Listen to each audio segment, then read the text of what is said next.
அனைவருக்கும் வணக்கம். நாமக்கல் வாகை தமிழ் சங்கம், வாகை தமிழ் சங்கத்தின் கீழ் இயங்குகிற வாகை யாழிசை மன்றம், தமிழியல் ஆய்வு மன்றம் நடத்தி கொண்டிருக்கின்ற 80வது சுதந்திர தின நினைவு நாளை முன்வைத்த 3 நாள் உரையரங்கம்.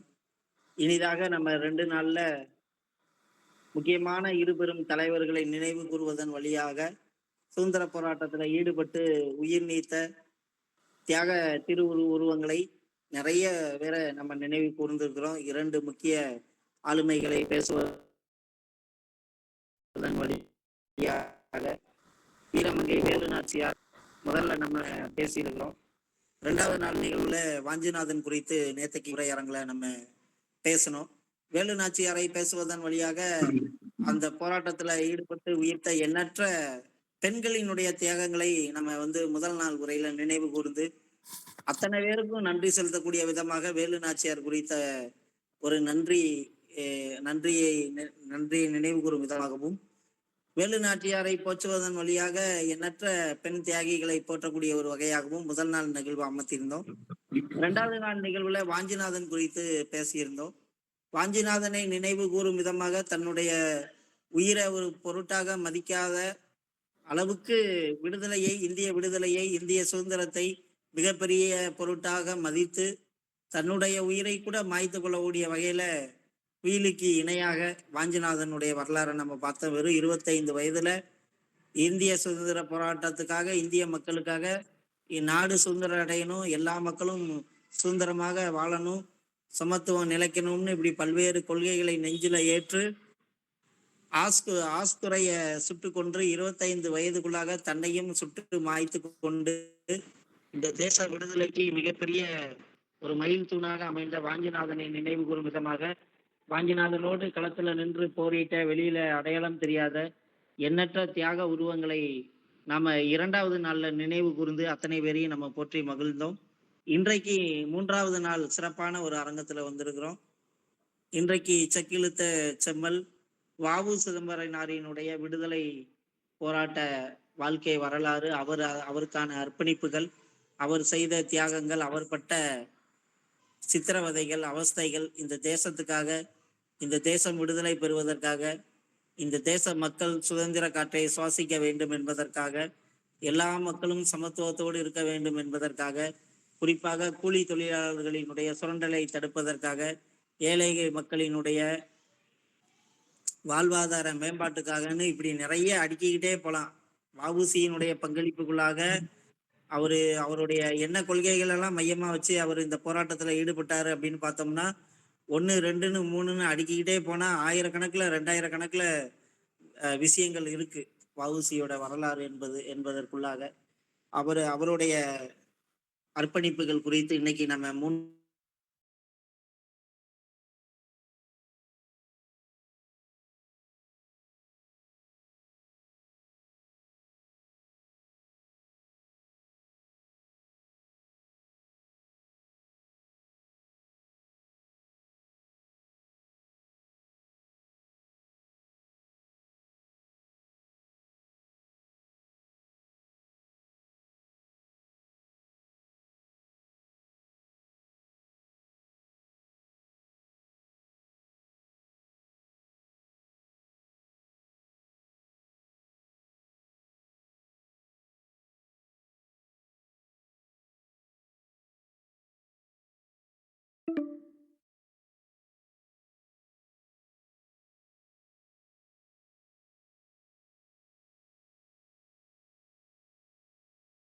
ஜெயிக்கணும் அப்படிங்கிறதுக்கான எல்லா விஷயங்களையும் தேடி தேடி அந்த மாணவர்களை பல்வேறு தளங்கள்லையும் ஆளுமையாளராக வளர்த்து எடுக்கக்கூடிய விதத்துல நிறைய பணிகளை செஞ்சுட்டு வரக்கூடிய ஒரு நல்ல ஆய்வாளர் தான் நான் சொல்லுவேன். ஆசிரியர் 2வது தான். முதல்ல அவர் ஒரு நல்ல ஆய்வாளர், நல்ல கற்றல் நேசிக்கக்கூடியவர், கற்றலை நிறைய வாசிக்கணும், நிறைய எழுதிக்கிட்டே இருக்கணும்ன்றதுல ஆர்வம் உடையவர். யாரு தொடர்ந்து வாசிச்சு கொண்டே இருக்கிறாங்களோ, கற்றுக்கொண்டே இருக்கிறாங்களோ அவங்களால மட்டும்தான் ஒரு நல்ல ஆசிரியராக ஜொலிக்க முடியும் அப்படின்னு சொல்றதுக்கு எடுத்துக்காட்டாக இருக்கக்கூடியவர் நம்ம முனியசாமியை சொல்லலாம். முனைவர் பட்டத்தை தஞ்சாவூர் தமிழ் பல்கலைக்கழகத்துல நிறைவு செய்த கையோடு இந்திய மொழிகள் மற்றும் ஒப்பிலக்க பள்ளியிலையும் ஆய்வியல் நிறைஞர் பட்டத்தை அப்படியே அதுக்கு பிறகு எம்ஃபிலை முடிச்சு பிஹெச்டியை வந்து தஞ்சாவூர் தமிழ் பல்கலைக்கழகத்தில் முடிக்கிறாங்க. நிறைய அவர்கிட்ட நிறைய விஷயங்கள் சொல்றதுக்கு நிறைய விதமான விஷயம். குறிப்பாக சொல்லணும்னா மைசூரில் இருக்கக்கூடிய இந்திய மொழிகள் நடுவண் நிறுவனத்தில் கன்னட பட்டய பயிற்சி பயின்றிருக்காங்க. ஒப்பீட்டு நோக்கில் திருக்குறளும் சர்வை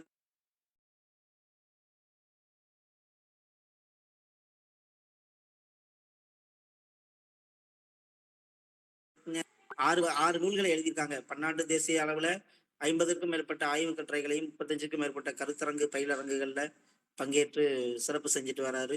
கவிதைகள் சிறுகதைகள் நிறைய எழுதி வெளியிட்டு இருக்காரு. தமிழ் கன்னடம் தொடர்பான ஒப்பிலக்கிய ஆய்வுகளில் தொடர்ந்து ஈடுபட்டு இருக்காரு.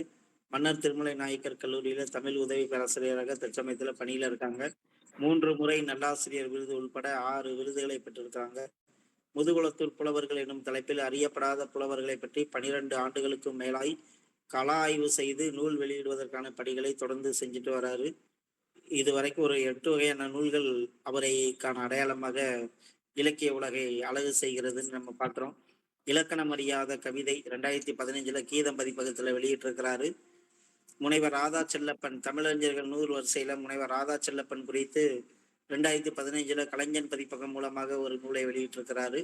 இறையடியான் வாழ்வும் பணியும் அப்படிங்கிற அடிப்படையில கன்னட மொழிபெயர்ப்பாளர் குறித்து 2016 கலைஞன் பதிப்பகம் மூலமாக ஒரு நூலை வெளியிட்டிருக்கிறாரு.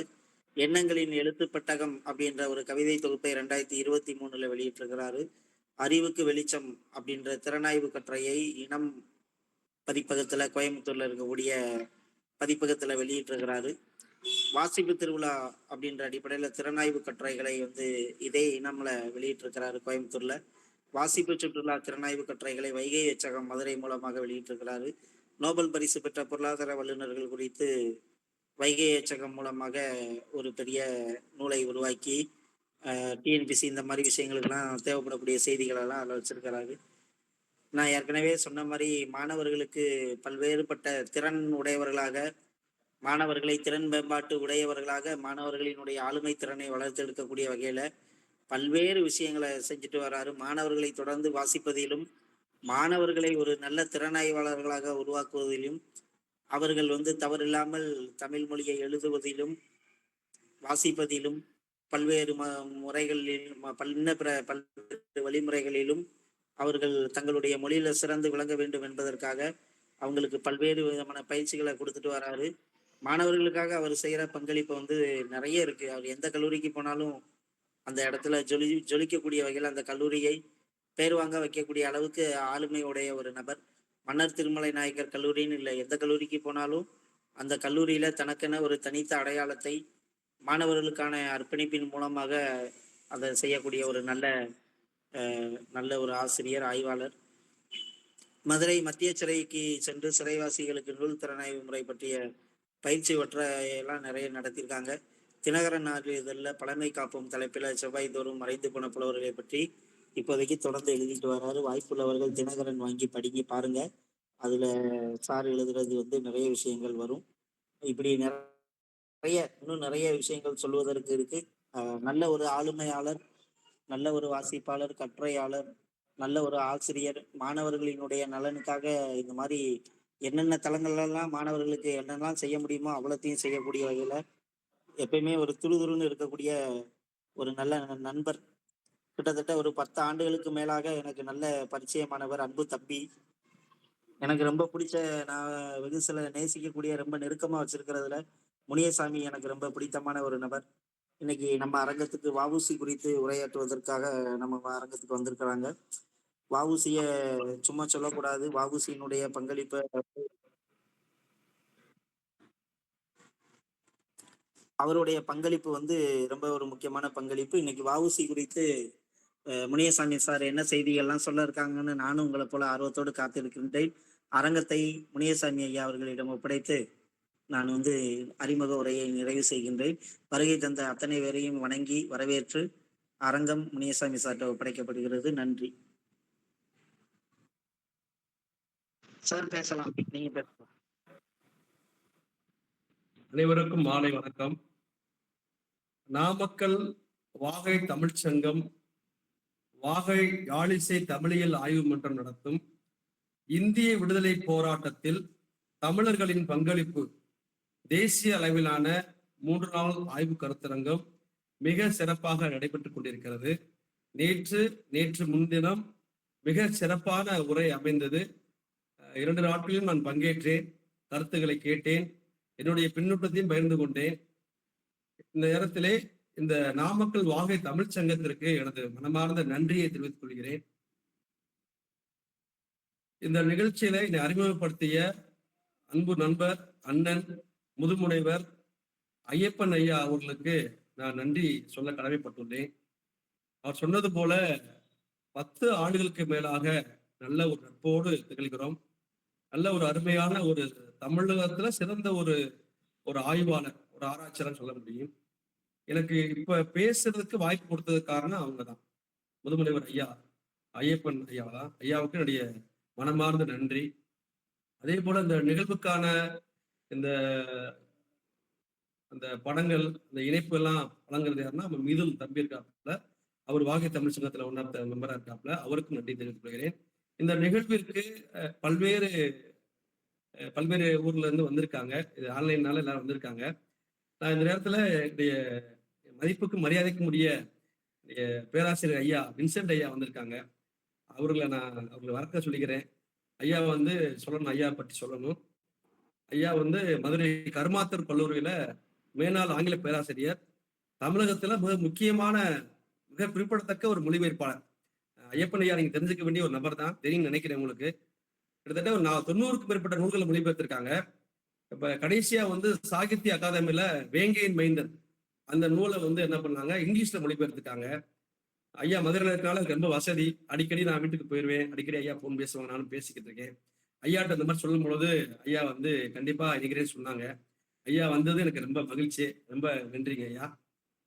அதே போல என்னுடைய துறையில பணியாற்றக்கூடிய வேறுபட்ட ஆய்வாளர்கள் மோனிகா யாழினி, அன்பு தங்கை தேவராஜ் பாண்டி, அன்பு தம்பி, இன்னும் முகமரியா நேயர் இருக்கீங்க. என்னுடைய மாணவர்கள்லாம் வந்திருக்காங்க. பெண் பிள்ளை கார்த்தி செல்வி வந்திருக்காங்க. அது போல பாலாபுரகன் தமிழ், சித்ராதேவி, சித்ரா காவியெல்லாம் இருக்கீங்க. எல்லாருக்கும் என்னுடைய வணக்கம். இன்றைய தலைப்பு, அதாவது இந்த ஆண்டுல தொடக்கத்துல வஉசியை பத்தி கேள்விப்பட்டிருக்கோம். நான் 2003 ஆண்டுக்கு முன்பாக நான் காரியாப்பட்டி கல்லூரியில பணியாற்றும் பொழுது வஉசியுடைய தமிழ் பணிகள் என்னென்ன அப்படின்னு பார்க்கும் பொழுது நான் ரொம்ப வியந்து போனேன். என்னுடைய பார்வையில வஉசி அவர்கள் ஒரு சுதந்திர போராட்ட வீரர் தான் நினைச்சிருந்தேன். ஆனா அவரை பத்தி அன்றைய காலகட்டத்துல படிக்கக்கூடிய சூழல் வரும் பொழுது அவர் தமிழ் மொழிக்கு தமிழ் பணி ரொம்ப ஆட்டியிருக்காரு. உரையில பதிப்புல பண்ணியிருக்காரு. அது ரொம்ப வியந்து போனேன். அது முதல் வாசிப்பு வஉசியை பத்தி. இரண்டாவதாக, இந்த ஆண்டு தொடக்கத்துல நம்ம நாகம்பட்டின்னு ஒரு ஊர் இருக்கு, நம்ம கோயில்பட்டி பக்கத்துல. அந்த ஊர்ல ஒரு கல்லூரி, நாகம்பட்டி இது நம்ம மணலை சுண்ணாம்பு பல்கலைக்கழகத்துடைய கலையறிவியல் கல்லூரி. ஆமா, அங்கே என்ன பண்ணாங்க, இந்த புத்தகத்தை எழுதிட்டாங்க, வஉசியின் படைப்பும் பதிப்பும் சொல்லிட்டு. இதுல கிட்டத்தட்ட ஒரு 104 கட்டுரைகள் இருக்கு. இந்த இதெல்லாம் கலந்துக்கிட்டேன். எங்க துறையில நான் திரியான சந்தையெல்லாம் போயிருந்தோம், கார்த்திகெல்லாம் போயிருந்தோம். ரொம்ப அற்புதமா இருந்துச்சு. அதுல யார் வந்தாங்கன்னா, தூத்துக்குடியுடைய மாவட்ட ஆட்சியர் இளம் பகவத் ஐயா இப்ப மாறி போயிட்டாங்க, அவங்க வந்திருந்தாங்க. ரொம்ப அற்புதமான ஒரு நிகழ்வா இருந்துச்சு உண்மையிலேயே. அதுல நான் வஉசி ஐயா பத்தி ஒரு கட்டுரை எழுதியிருந்தேன், அறிஞர்கள் பார்வையில் வஉசின்னு சொல்லி. அது மேலோட்டமா இருந்துச்சு. ஆனா உள்ளுக்குள்ள சில கட்டுரைகளை படிக்கும் பொழுது எனக்கு ரொம்ப வியப்பா இருந்துச்சு. இது 2வது வாசிப்பு. இப்ப நடக்க போற நிகழ்வுக்காக கிட்டத்தட்ட 1 வாரமா என்ன பண்ணிட்டேன், இந்த புத்தகத்தை எடுத்து வாசிக்கிட்டே இருக்கேன். ரொம்ப அருமையான புத்தகமா இருக்கு. அதே போல எங்களுடைய மன்னர் கல்லூரி நூலகத்துல இந்த புத்தகத்தை எடுத்து வாச்சேன். அதே போல வஉசி வாழ்க்கை வரலாறு ஒரு புத்தகம் இருக்கு, இலக்கிய பண்பு, இந்த புத்தகத்தை எடுத்து வாச்சேன். அதே போல கப்பலோட்டிய தமிழர் வஉ சிதம்பரனார் பிள்ளைங்க ஒரு புத்தகம் இருக்கு, இதை எடுத்து வாச்சேன். இது போன்ற சில இணையங்கள் தேடி பார்க்கும்போது ரொம்ப நான் வியந்து போயிட்டேன். அந்த அளவுக்கு உண்மையிலே கண்ணீர் அப்படியே தழும்பிடுச்சு. ஒரு மனிதன் இப்படியெல்லாம் வாழ்ந்தாரா? நம்ம கேள்விப்பட்டது என்பது வேறு, ஆனா அவன் உணர்றது என்பது வேறு. அந்த அடிப்படையில நான் அந்த ஒவ்வொரு அவருடைய போனேன். இந்த விடுதலை போரில் வஉசியின் பங்களிப்பு தான் தலைப்பு. இதை பத்தி நான் உரைக்கு போலான் இருக்கேன். இதுக்கு முன்பதாக எனக்கு இந்த வாய்ப்பளித்த என்னுடைய மன்னர் கல்லூரி முதல்வர் முனைவர் ராமசுப்பையா அவர்களுக்கும் என்னுடைய துறைத் தலைவர் அம்மா முனைவர் ஸ்ரீ காயத்ரி அம்மா அவருக்கும் நான் நன்றி தெரிவித்துக் கொள்கிறேன். இந்த விடுதலை போரில் வஉசியின் பங்களிப்பு என்ற தலைப்பு என்பது ஒரு குறிப்பிட்ட தளத்தை மட்டும் பேசுவதாக அமைகிறது. வஉசியை பற்றி பேச வேண்டும் என்றால் அவர் பன்முகத்தன்மை கொண்டவர். அவரை பற்றி நான் ஆரம்பிக்கும் பொழுது நான் இப்படி ஆரம்பிக்கலான் இருக்கேன். நம்முடைய தமிழ்ல ஒரு முக்கியமான தமிழர் அறிஞர் இருக்காரு, அவர் பேர் மூவா. அவர் சொல்றாரு, வஉசி என்பவர் தொண்டு செய்ய பிறந்தவர் என்று ஒரு முழக்கமிடுகிறார். என்ன சொல்றாருன்னா, ஒரு நாடு உரிமையோடு விளங்க வேண்டுமானால் முதலாக அதன் பொருளாதார சுரண்டலை தடுக்க வேண்டும். இரண்டாவதாக தாய்மொழியின் வாயிலாக அறிவை வளர்க்க வேண்டும். இந்த இரண்டும் எல்லா நாடுகளுக்கும் பொதுவான உண்மை. ஆனால் இதை 40 ஆண்டுகளுக்கு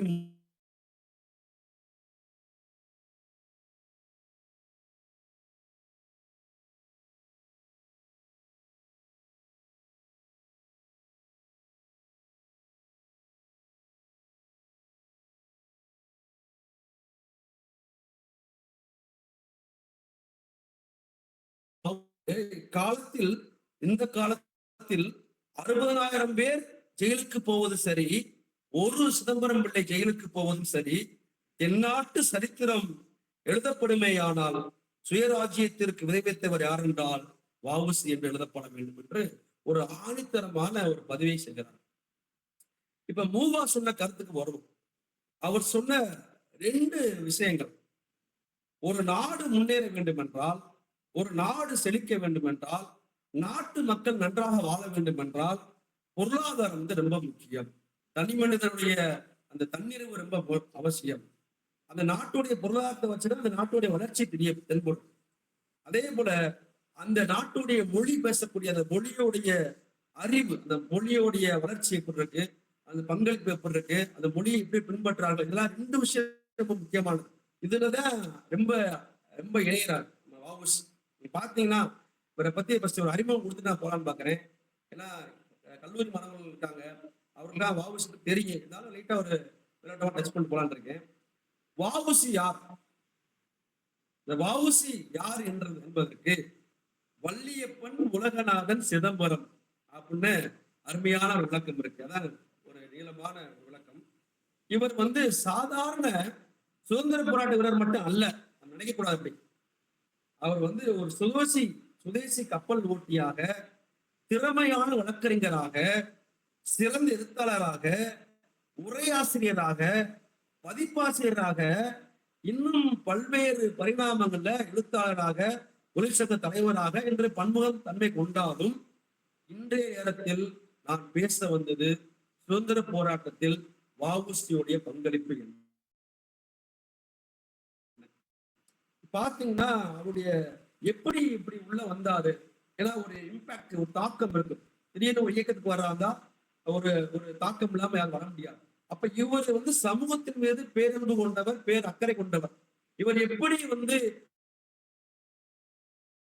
இந்திய தமிழ்நாட்டுடைய சுதந்திர போராட்டத்துக்கு தலையிட்டாரு, எப்படி ஈடுபட்டார் என்பதை பார்க்கும்போது குடும்பம் தான். குடும்பத்தை பார்க்கும் பொழுது 1872 செப்டம்பர்ல பிறக்கிறாரு. திருநெல்வேலி மாவட்டத்துல ஒட்டப்பிராத்துல பிறக்கிறாரு. அப்பா பேரு உலகநாத பிள்ளை, அம்மா பரமாயி அம்மா. இப்ப அவங்க அப்பா அப்பாவோட தொழில் என்னன்னு பாத்தீங்கன்னா வழக்கறிஞர். அவங்க அப்பா சாதாரண ஆளு இல்ல, ஒரு புகழ் பெற்ற வழக்கறிஞராக சமூகத்துல எல்லா மக்களாலும் எல்லா மனிதராலும் மதிக்கக்கூடிய ஒரு நபராக இருந்திருக்காரு. அது அவருக்கு வஉசிக்கு ரொம்ப ஒரு பிளஸ் பாயிண்ட் ஆகுது. அது மட்டும் இல்ல, அவங்க அம்மா பற்றி பார்க்கும்போது கல்வியில ஒழுக்கத்துல நேர்மையாக தன்னம்பிக்கையோடு இருக்க வேண்டும் என்ற விதைகளை விதைத்து வளர்த்து வந்தவர் தான் வஉசி. ஆக இந்த 2 பேரும், அப்பா ஒரு கண் அம்மா ஒரு கண், இந்த 2 கண்கள் வழிகாட்டுறதுனால ஒரு மிகச்சிறந்த ஒரு அடையாளமாக. ஏன்னா அந்த உலகத்துல எத்தனை பேர் வாழ்றாங்க, பிறக்கிறாங்க, ஆனா யாருமே அது எல்லாரும் பேசப்பட்டாங்க. அப்ப வஉசி பேசுறதுக்கு முக்கியமான காரணம் யாருன்றால் ஒரு தந்தையும் ஒரு தாய் தான். அந்த ஓட்டப்பிராரத்துல பாத்தீங்கன்னா அன்றைய சூழல்ல கல்வி மற்றும் சட்ட அறிவு வளர்ந்த முக்கியமான பகுதியா இருந்துச்சு. ஏன்னா அவங்க அப்பா ஒரு வழக்கறிஞர் சொல்லியாச்சு. அதனால அந்த சைட்ல இந்த சட்டத்துக்கு, இந்த கல்விக்கு ரொம்ப முக்கியத்துவம் கொடுத்து நல்ல அறிவார்ந்த அறிவார்ந்த மக்களை உருவாக்கி இருக்காங்க. உருவாக்கும் போது அந்த சூழல் தான் அவருடைய அடிப்படை அறிவுக்கு வளர்ச்சி என்று நம்ம கண்கூடா பார்க்க முடிகிறது. சரி, ஒரு இளமை பருவம் எப்படி இருந்துச்சு பாத்தீங்கன்னா, அவர் ரொம்ப ஆர்வமாக, அறிவு கூர்மையாக, தன்னம்பிக்கையாக இருந்தவர். சொல்லும் போது கவிமணி ஞாபகத்துக்கு வரார். கவிமணி தேசிய விநாயகம் பிள்ளை அப்படிதான் சிறு வயதுல ரொம்ப துருதுருன்னு இருப்பாராம். அந்த ஊர்ல கோயில் திருவிழா வைக்கும் பொழுது ஒரு பாட்டு சொல்லுவாங்கன்னா, அந்த பாட்டை மனப்பாடமா பாடணுமா, அந்த யாரு மனப்பாடமா பாடுறாங்களோ அவங்களுக்கு ஒரு வடை தருவாங்க. பார்த்தா எல்லா பிள்ளைகளும் இந்த பிள்ளை சொல்லல, இவர் மட்டும் அவ்வளவு மனன சக்தி அதிகமா இருக்கு. அப்ப அவர் கவிமணியை போல நல்ல ஒரு அறிவாற்றல் மிக்கவர், தன்னம்பிக்கை உடையவர். ஆரம்ப பள்ளி எல்லாமே அவர் ஊர்லயே படிச்சிட்டாரு. அதுக்கப்புறம் தூத்துக்குடிக்கு வராரு. அவங்க அப்பா சட்டத்துல இருந்ததுனால அவருக்கும் அந்த ஆசை விட்டது. ஆகா, நானும் ஒரு வழக்கறிஞராக ஆக வேண்டும் என்ற ஒரு ஒரு பெரிய ஆசை அவருக்கு விட்டது. அந்த ஆசை அப்படியே என்னாச்சு, அவர் அப்படியே பின்பற்றுகிறார். உடனே படித்துக் கொண்டு முற்றிலுமாக ஒரு சட்டத்துறையிலே ஒரு வழக்கறிஞராக பணியாற்றுகிறார். இப்ப இங்கதான் முக்கியமான விஷயம் என்ன பாத்தீங்கன்னா, இவர் எப்படி உள்ள இந்த இதுக்கு போராட்டத்துக்கு வந்தார் பாத்தீங்கன்னா, இவர் வாழ்ந்த காலகட்டத்தில், இவர் இருந்த காலகட்டத்தில் அந்த சமூகம், அந்த தமிழ்நாட்டை, அந்த இந்தியா பிரிட்டிஷ் கவர்மெண்ட் கீழே இருந்துச்சு. அவங்களுடைய ஆதிக்கம் அதிகமா இருந்துச்சு. அதாவது 18ஆம் நூற்றாண்டுலதான் தென் தமிழகத்துல ஒரு மாபெரும் போராட்டம் நடக்குது. தீவிர போராட்டங்கள் நடக்குது. எல்லா வெள்ளையனை வெளியேறு, இந்த மாதிரியா அங்கனுடைய அடிமையை போகணும், அதெல்லாம் போய்கிட்டு இருக்கு. அப்படி இருக்கும் பொழுது அதே காலகட்டத்தில் என்ன பண்றாங்க, சுதந்திரத்துக்காக போராடிய வீரபாண்டிய கட்டபொம்மனை தூக்குறாங்க. இதெல்லாம் அவர் உற்று பார்க்கிறார். யார் ஒருவர் சமூகத்தை உற்று நோக்கி பார்க்கிறார்களோ அவங்க என்னன்னா அதே சமூகத்துல விட்டு போயிடுவாங்க. அந்த அடிப்படையில் பார்க்கிறாரு. ஐக்கிய மீது அதிகமான பற்று ஏற்படுகின்றன. இருந்தாலும் பல்வேறு வகையான கட்டுரைகளை, செயல்களை எழுதுகிறார். அதோடு என்ன பண்றாரு, அவருக்கு ஆங்கில அறிவு மிக அருமையாக தெரியும். அப்ப ஆங்கில அறிவை பார்க்கும் பொழுது பல்வேறு ஆங்கில நூல்களை தமிழில் மொழிபெயர்க்கிறார். அதோடு சேர்ந்து போராட்ட உணர்வும் செடியாக வளர்ந்து வருகிறது. அந்த செடியானது அப்படியே ஆழ் மனதில் பசுமரத்து ஆணி போல நல்லா பதிஞ்சிருது. ஆகா, நம்ம ஊரை சுத்தி அந்நியர்கள் அதிகமா இருக்காங்கப்பா, நம்மளை ரொம்ப அடிமைப்படுத்திருக்காங்க, ஒரு சுதந்திரம் இல்ல, நம்ம ஊர்ல நம்ம பகுதியில நம்மளே அடிமையாக சொல்லணும்னு ஒரு வெறுப்பு சக்தி வருது. ஏன்னா அன்றைய போராட்டங்கள் அதிகமா இருந்திருக்கு. அவங்களுடைய அந்நியருடைய பிரிட்டிஷ் கவர்மெண்டுடைய ஆதிக்கம் மாதிரி அதிகமா இருந்திருக்கு. அதை பார்த்து அவருக்கு ஒரு சில ஒரு ஒரு கசப்பாய் போச்சு. ஆகா, இதை எதிர்த்து போராட வேண்டும் என்ற ஒரு அப்பயே ஒரு ஒரு ஆசை விட்டது.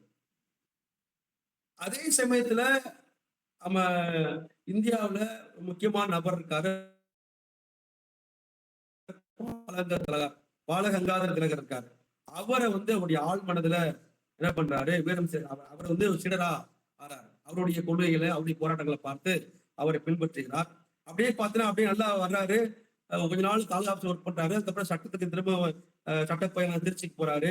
இப்படியே படிச்சுட்டு வரும் பொழுது 1894 ஓட்டப்படாரத்துல வழக்கறிஞராகவே அங்கே பணியாற்றுகிறார். அப்படி இருக்கும் பொழுது அவர் செய்கின்ற அந்த பணியில மக்களுடைய பங்களிப்பு என்ன, மக்களுக்கு என்ன அவர் செய்யறான்னு பார்க்கும் பொழுது, அவர் படித்த சட்ட கல்வியை வைத்து நீதிமன்றங்கள்ல, வழக்காடு மன்றங்கள்ல ஏழை எளிய மக்களுக்கு இலவசமாக பல வழக்குகளை வாதாடி கொடுத்துள்ளார். அதுதான் மிகச் சிறப்பான ஒன்று. நான் கற்ற கல்வி சமூகத்துக்கு பயன்பட வேண்டும் என்ற ஒரு முக்கியமான வேண்டுகோளை, ஒரு குறிக்கோளை தன் வாழ்வில் நடைமுறைப்படுத்தியவர் யார் என்றால் வ.உ.சி.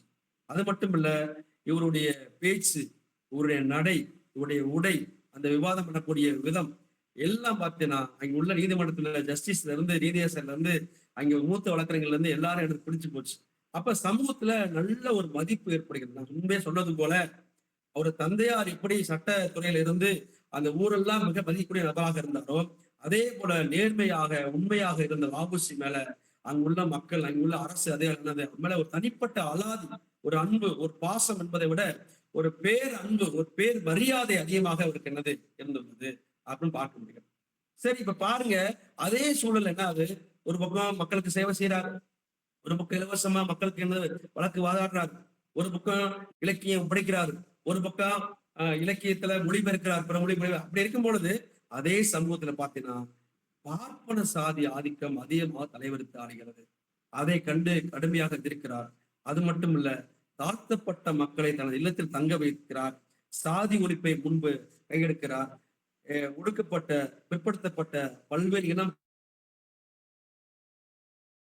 மக்களுக்காக போராடுகிறார். இப்பேற்பட்ட வஉசியுடைய வாழ்க்கையில அந்த வீரியம் இன்னும் அவருக்கு தாகம் அடங்கவில்லை. இன்னும் ஏதாவது செய்ய வேண்டும், மக்களுக்கு செய்ய வேண்டும், நாட்டுக்கு செய்ய வேண்டும் என்ற ஒரு வீரியம் அதிகமாக எழும்புகிறது.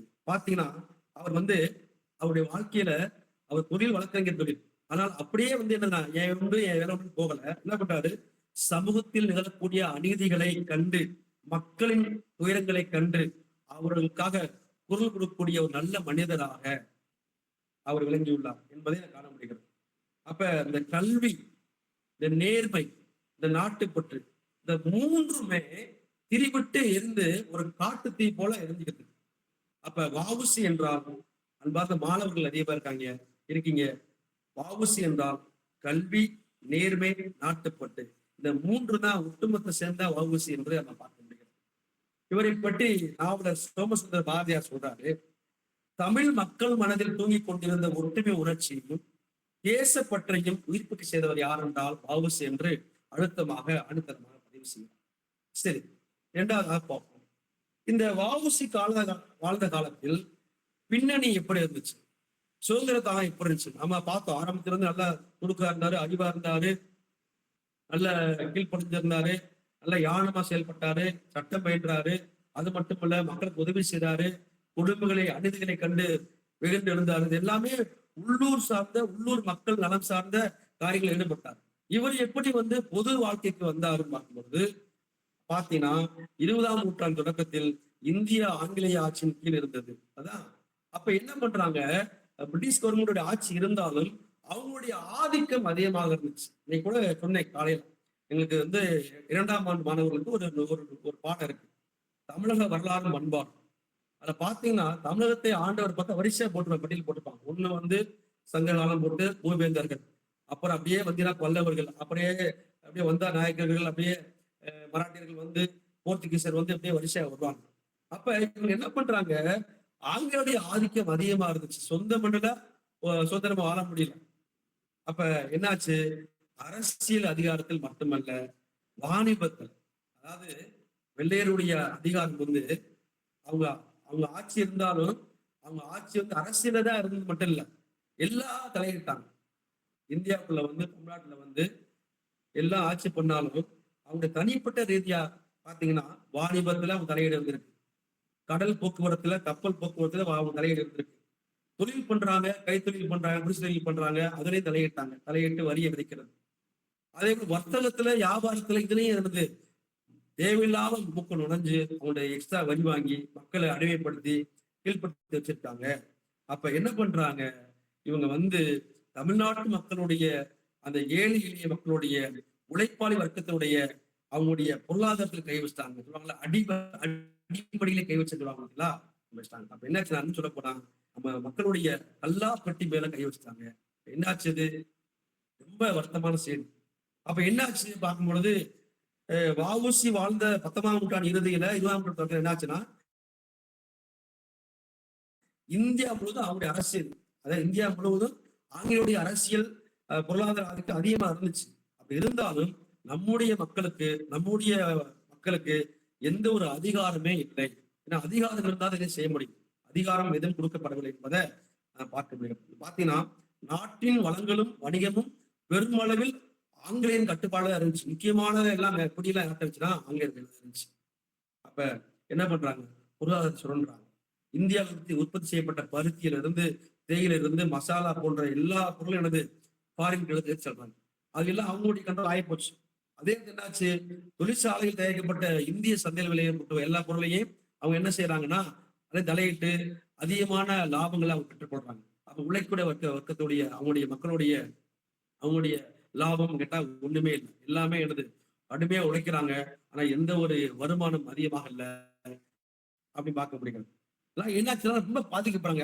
யாரு பாதிக்கப்படுறாங்கன்னா, இந்த கைவினை கலைஞர்கள், தொழில் பண்றவங்க, அதே போல உள்ளூர் வாணிகர் பண்ணுவாங்கல்ல, அவங்களாம் ரொம்ப பாதிக்கப்படுறாங்க. இதெல்லாம் யாரு உற்று பாக்குறா, வஉசி பார்த்துட்டே இருக்காரு. அது மட்டும் இல்ல, இன்னொரு முக்கியமான ஒன்றதெல்லாம் இப்படி பண்றாங்கன்னு சொல்லி ஒரு கோபம் வருது. இது என்ன நம்ம ஊர்ல இப்படி பண்றாங்கன்னு சொல்லிட்டு ஒரு வருத்தம் இருந்தாலும், தூத்துக்குடி அந்த காலத்துல முக்கியமான துறைமுகமா இருந்துச்சு, நல்லா தெரியும். இப்பதான் முக்கியமான ஒரு பாயிண்ட் போடுறோம். இப்ப தூத்துக்குடியில இருந்து தூத்துக்குடியில இருந்து இலங்கைக்கு ஒரு கப்பல் வாணிகம் போகுது. ஏன்னா இங்க இருந்த பொருளை ஏற்றுமதி செய்து அங்க இறக்குமதி செய்வாங்க, அங்குள்ள பொருள் இங்கே பண்ணுவாங்க. இப்படி மாறி மாறி பண்ணி ஒரு வணிக ரீதியா ஒரு பெரிய ஒரு பொருளாதாரத்துல மாற்றம் கொண்டு வராங்க. பார்க்கும் பொழுது அங்கே யாரும் பார்த்தீங்கன்னா உழைப்பு எல்லாம் தமிழ் மக்கள், உழைக்காடு எல்லாம் தமிழ் மக்கள், உற்பத்தி பண்றதெல்லாம் தமிழ் மக்கள், எல்லாம் உடல் உழைப்புல இருந்து எல்லாம் பண்றாங்க. ஆனா அதுல யாருடைய ஆதிக்கம் அதிகமா இருந்தது என்றால் ஆங்கிலேயருடைய ஆதிக்கம் அதிகமாக இருந்தது. குறிப்பா பாத்தீங்கன்னா British India steam navigation company போன்ற நிறுவனங்கள் ரொம்ப வலுவா இருந்திருக்கு. என்ன பண்ணிட்டாரு, இந்தியர்கள் சொந்த நாட்டில் இந்தியர்களால் ஏன் சொந்த கப்பல் நிறுவனம் நடத்த முடியாதா அப்படின்னு கேள்வி வருது. என்னப்பா நம்ம உழைப்பு நம்ம ஊதியம் நமக்கு வரவில்லையே, ஆங்கிலேயர்கள் வந்து என்ன பண்றாங்க, அவங்க எல்லாம் அப்படி பண்ணிக்கிட்டு இருக்காங்கன்னு சொல்லி ஒரு வருத்தப்படுறாரு, வருத்தப்பட்டு ஃபீல் பண்றாரு. அப்ப நம்ம ஏன் ஒரு கப்பலை ஏற்படுத்தக்கூடாது, விட முடியாதா, நடத்த முடியாதா, நிறுவனத்தை ஆரம்பிக்க முடியாதா என்ற ஒரு இருந்ததுல ஒரு வித்தியாசமா யோசிக்கிறார். அப்ப என்னாச்சுன்னா இதோடைய கேள்வியுடைய காரணம் சுதேசி நீராவி கப்பல் நிறுவனம்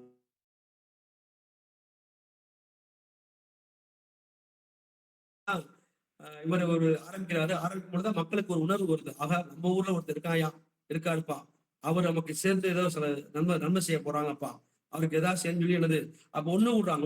என்ன பண்றாங்க, இந்த சூழலில் இந்தியர்களிடையே தேசிய உணர்வு ஆரம்பிக்குது. அது மட்டும் இல்ல, இந்திய தேசிய காங்கிரஸ், சுதேசி இயக்கம், பத்திரிகைகள், பொதுக்கூட்டங்கள் என எல்லாம் என்னது அப்பதான் மக்களுக்கு அரசியல ஒரு அவேர்னஸ் விழிப்புணர்வு போகுது. அந்த செய்தித்தாளை வெளியேற செய்தி இந்த மாதிரியா வாபுசி வந்து ஒரு இதை ஆரம்பிச்சிட்டாரு, நமக்கு ஆதரவா இருக்குன்னு சொல்லி அன்னைக்கு சொல்லி ஒரு சிவிஸ் வேமா பரவு. உடனே அதை பார்த்து மக்கள் எல்லாம் நடந்து ஆதரிக்கிறாங்க. 1905ஆம் ஆண்டு என்ன பண்றாங்க, வங்காள பிரிவினை சுதேசி இயக்கத்தை மேலும் தீவிரப்படுத்தியது. அதுல முக்கியமா சொல்றாரு, வெளிநாட்டு பொருள்களை புறக்கணிப்போம், உள்நாட்டு பொருட்களை ஆதரிப்போம். இதுதான் ஒரு முக்கியமான ஒரு முழக்கமாக வெளிவருது. வெளிநாட்டு பொருட்களை புறக்கணிப்போம், உள்நாட்டு பொருட்களை ஆதரிப்போம். நம்ம காந்திகள் ஞாபகத்துக்கு வருது, அவங்க வந்து சொல்லாங்கல்ல, அந்நிய ஆடைகள் நாங்கள் அணிய மாட்டோம், எங்க கைத்தறி எங்களுடைய நூல் ஆடைகளை அணியும் சொல்லி போராட்டம்னால அது போல என்ன பண்றாரு, வஉசி தலைமையில ஒரு முக்கியமான ஒரு போராட்டத்தை முன்னெடுத்து வைக்கிறாங்க. வெளிநாட்டு பொருட்களை புறக்கணிப்போம், உள்நாட்டு பொருட்களை ஆதரிப்போம் சொல்லி. இப்ப என்னாச்சு, இந்த இந்த இந்த தேசியவாதம், இந்த தேசியவாதம் என்னது மக்கள் மத்தியில ரொம்ப தீவிரமா பரவுது. நான் ஒன் பை ஒன்னா போறேன், வரிசையா போறேன், எப்படி வந்து உள்ள வந்தான்னு சொல்லிட்டு. இப்பதான் என்ன பண்றாரு, அதே சமயத்துல இந்தியாவுல பாலகங்காதர திலகர் இருக்காரு. அவர் என்ன பண்றாரு, ரொம்ப தீவிரமான ஒரு தேசியவாதத்தை கருத்துக்களை முன்வைக்கிறார். அதாவது என்னது, உங்களை அடிமையா இருக்க மாட்டோம், நாங்கள் எதிர்த்து நிற்போம், வெள்ளையனே வெளியேறது போல பல சந்தைகளை முன்வைக்கிறாங்க. இப்ப பாத்தீங்கன்னா அதே தாக்கம் என்னாச்சு, தமிழ்நாட்டிலும் அந்த தாக்கம் ஏற்பட்டது பார்க்கணும். அதே போல என்னாச்சு, அவருடைய கொள்கையினால, அவருடைய செயல்னால, அவருடைய போராட்டத்துல என்ன ஆயிருது, இந்த செய்தியெல்லாம் செய்தித்தாள் வழியாக, செய்தியின் வாயிலாக வஉசி பார்த்து கொண்டே இருக்காரு. ஆகா, அங்கே ஒரு ஆள் பண்றாரு, நல்லா பண்றான்னு சொல்லிட்டு அவருடைய மேல ஒரு நல்ல ஒரு அன்பு ஏற்படுது. கடைசியா அவர் சிஷியனாக மாறுறாரு. இதுதான் மிக முக்கியமான ஒரு சிந்தனையா பார்க்கணும். என்ன சொல்றாரு, ஆங்கிலேயரிடமிருந்து அரசியல் சுதந்திரம் பெற வேண்டும் என்றால் அவர்களின் பொருளாதார ஆதிக்கத்தை எதிர்க்க வேண்டும். இதுதான் முக்கியமான பாயிண்ட். இப்ப அவங்களுடைய பொருளாதாரம் ஃபுல்லா கண்ட்ரோல் ஆயிடுச்சு. இப்ப நம்ம மீண்டு என்ன ஒண்ணு, அவங்களுடைய பொருளாதாரத்தை எதிர்த்து நம்ம என்ன பண்ணணும், நம்ம எதிர்த்து போராட வேண்டும். அப்ப வந்து ஒரே விஷயம், போராட்டம். போராடினாதான் சுதந்திரமே. இப்ப நம்ம தமிழகத்திலே பார்த்துச்சுங்களேன், போராட்டம் பண்ணாதான் அரசை சிறுசாய்க்குது. சாதாரணமா ஒரு இழப்பு வந்தா, ஒரு பாதிப்பு வந்தா, ஒரு கலவரம் வந்தா அதை வந்து கண்டுக்கலாம இருக்காங்க. ஆனா அதுவே வந்து ஒரு ஊர் மக்களோ அல்லது அந்த பகுதி மக்களோ ஒன்று கூடி அந்த சாலை மறியல் பண்ணும் பொழுது, அல்லது இப்பெல்லாம் சமூக ஊடகங்கள் இப்ப வந்துருச்சு, அப்ப அந்த இதுவாயில வேகமா பரவும் பொழுது அப்பதான் தடையிடுறாங்க. அப்ப என்ன பண்றாங்க, போராட்டம், உரிமைக்காக போராட்டம், அப்பயே வச்சிருக்காங்க. இப்ப அதே சூழல்ல என்னன்னா, அங்கே தூத்துக்குடியை சுற்றி உள்ள ஊர்கள்ல மக்கள் தொழிலாளர்கள் இருக்காங்கல்ல, அவங்க ஒர்க் பண்றாங்கல்ல, அவங்களுக்கு பெரிய ஒரு கசப்பான அனுபவம் ஏற்படுது. என்ன பண்றாங்க, அதே காலத்தில் தொழிற்சாலைகளில் தொழிலாளர்கள் என்ன பண்றாங்க, நீண்ட நேரம் வேலை செய்யறாங்க. இப்பெல்லாம் 8 மணி நேரம் ஒர்க் பண்ணா போதும். ஆனா என்னது, அப்பெல்லாம் 10 மணி நேரம், 12 மணி நேரம், ஒரு நாள் ஃபுல்லா, 1.5 நாள் ஃபுல்லா. அப்ப அது உடம்பா என்னது அப்படின்னு ஒரு கேள்வி இருக்கு. அப்ப தொழிலாளர்களுக்கு வேலை அந்த நேரத்தை, அந்த பணி நேரத்தை குறைக்க வேண்டும் என்ற நிபந்தனையை வைக்கிறார். அப்பெல்லாம் நடந்திருக்கு. அது மட்டும் இல்லாம உழைப்புக்கேற்ற ஊதியம் இல்லை. என்ன பண்றாங்க, அந்த அந்த வெள்ளையர்கள் பிரிட்டிஷ் கவர்மெண்ட் நல்லா உடம்ப வறுத்து வேலை வாங்குறாங்க.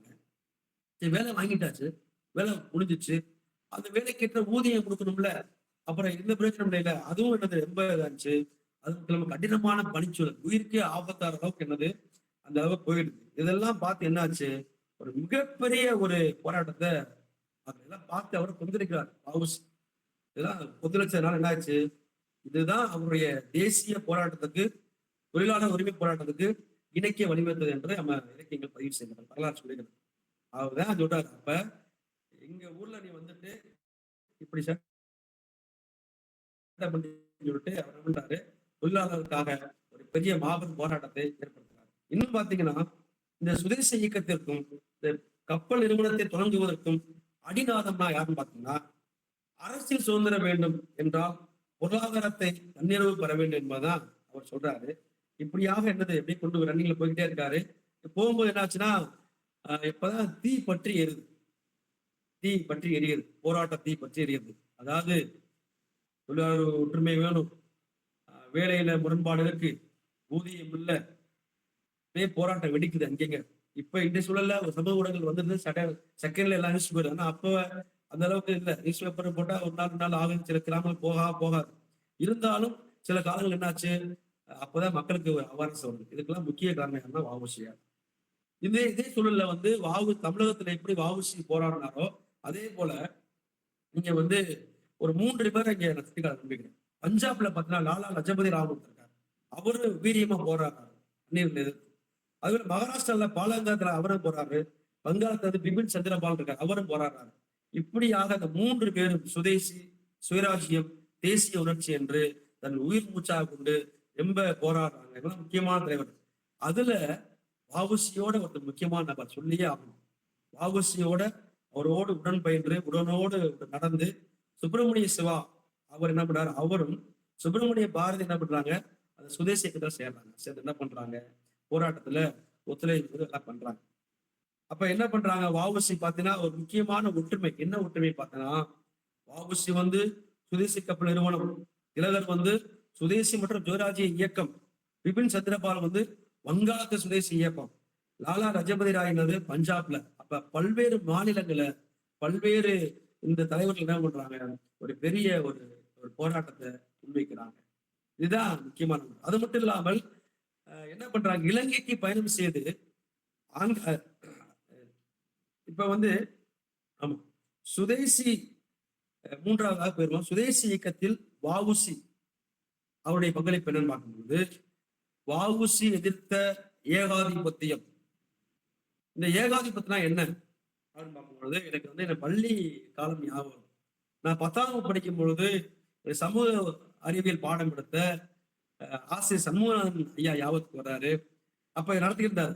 ஏகாதிபத்தியம் என்றால் என்னன்னு கேட்டார், நடத்திட்டார். திரும்பி கேள்வி கேட்டார், யாருமே சொல்லல. என்கிட்ட கேட்டார், நானும் சொல்லல. அப்ப கையில கம்பு வச்சிருந்தார், இழுத்து ஒரு அடியை போட்டார். ஏகாதிபத்தியம் என்றால் அடிமை நிலைன்னு சொன்னார். அன்னைக்கு வச்ச அடி இன்னும் மறக்காம இருக்கு. அப்ப ஏகாதிபத்தியம் என்பது அடிமை நிலையை குறிக்கிறது. என்ன அடிமை நிலை, தமிழகத்துல இந்தியாவுல ஆங்கிலேயருடைய அவங்களுக்கு கீழே இருக்கிறனால என்னது அடிமை பார்க்கணும். இப்ப என்ன சொல்றாங்க, மனிதனாக பிறந்தவன் பயனின்றி அழியக்கூடாது என மாமேதை மார்க்சின் பொன்மொழிக்கேற்ப 64 ஆண்டுகளில் பெரும்பகுதி பிரிட்டிஷ் ஏகாதிபத்தியை ஒழிக்க போராடணும் யாருன்னா வஉசின்னு பாக்குறாங்க.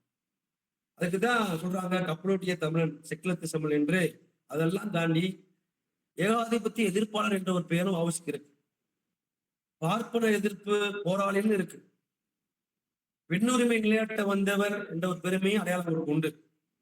சரி, இந்த வஉசி மீது தேசியவாதத்தின் தாக்கம் எப்படி ஏற்பட்டுச்சுன்னு பாத்தீங்கன்னா, வஉசி வழக்கறிஞர் பணியாற்றிய போது தேசிய இயக்கத்தில் தீவிரமாக ஈடுபட்டார். அதே போல அந்த சொன்ன பார்த்தீங்களா பாலகங்காதர திலகர், அவருடைய தீவிரவாத தேசிய கருத்துக்களை ரொம்ப இருக்கிறதுனால அதிலே பின்தொடர்ந்து போனார். அது மட்டும் இல்ல, அரசியல் சுதந்திரத்தை பெறுவதற்கு முதலில் இந்தியர்கள் பொருளாதாரத்தை வலிமையை வளர்த்துக் கொள்ள வேண்டும். இதுதான் திரும்பவும் சொல்றார். எந்த ஒரு நாடு பொருளாதாரத்துல வலிமையா இருக்கா அதுதான் சிறந்த நாடு என்று நம்ம கருத முடியும். அப்ப என்ன பண்றாரு, இந்த சுதேசி இயக்கத்தை அவர் வாழ்ந்த பகுதி தூத்துக்குடி, திருநெல்வேலிக்கு அப்படியே கொண்டு போறார். ஏன்னா ஒரு செய்தியை கொண்டு போறது பெரிய விஷயம். அது மக்கள் ஏற்கணும். ஏன்னா மக்கள் வந்து சாமானிய ஈஸியா புரிய வைக்க முடியாது. அது உண்மையே புரியாது. அப்ப ஒரு மக்கள் இயக்கமாக மாற்றுவதென்றால் அதுக்கு எவ்வளவு நாள் போராடி இருப்பார், எவ்வளவு முயற்சி எடுத்திருப்பாரு. இதுதான் அவர் மிக முக்கியமா பார்க்க முடியுது. அடுத்து பார்த்தீங்கன்னா ஒரு பெரிய போராட்டம் மேற்கொள்றாரு. பார்க்கும் பொழுது அதுல பெரிய சாதனையும் பண்றாரு. என்ன பார்த்தீங்கன்னா, தூத்துக்குடி துறைமுகம் பார்த்தீங்கன்னா மிகப்பெரிய வணிக தளமா இருக்கு. அதே சமயத்துல சங்ககால வரை குறிப்பு இருக்கு. பாண்டியனுடைய முக்கியமான துறைமுகம் கொற்கை.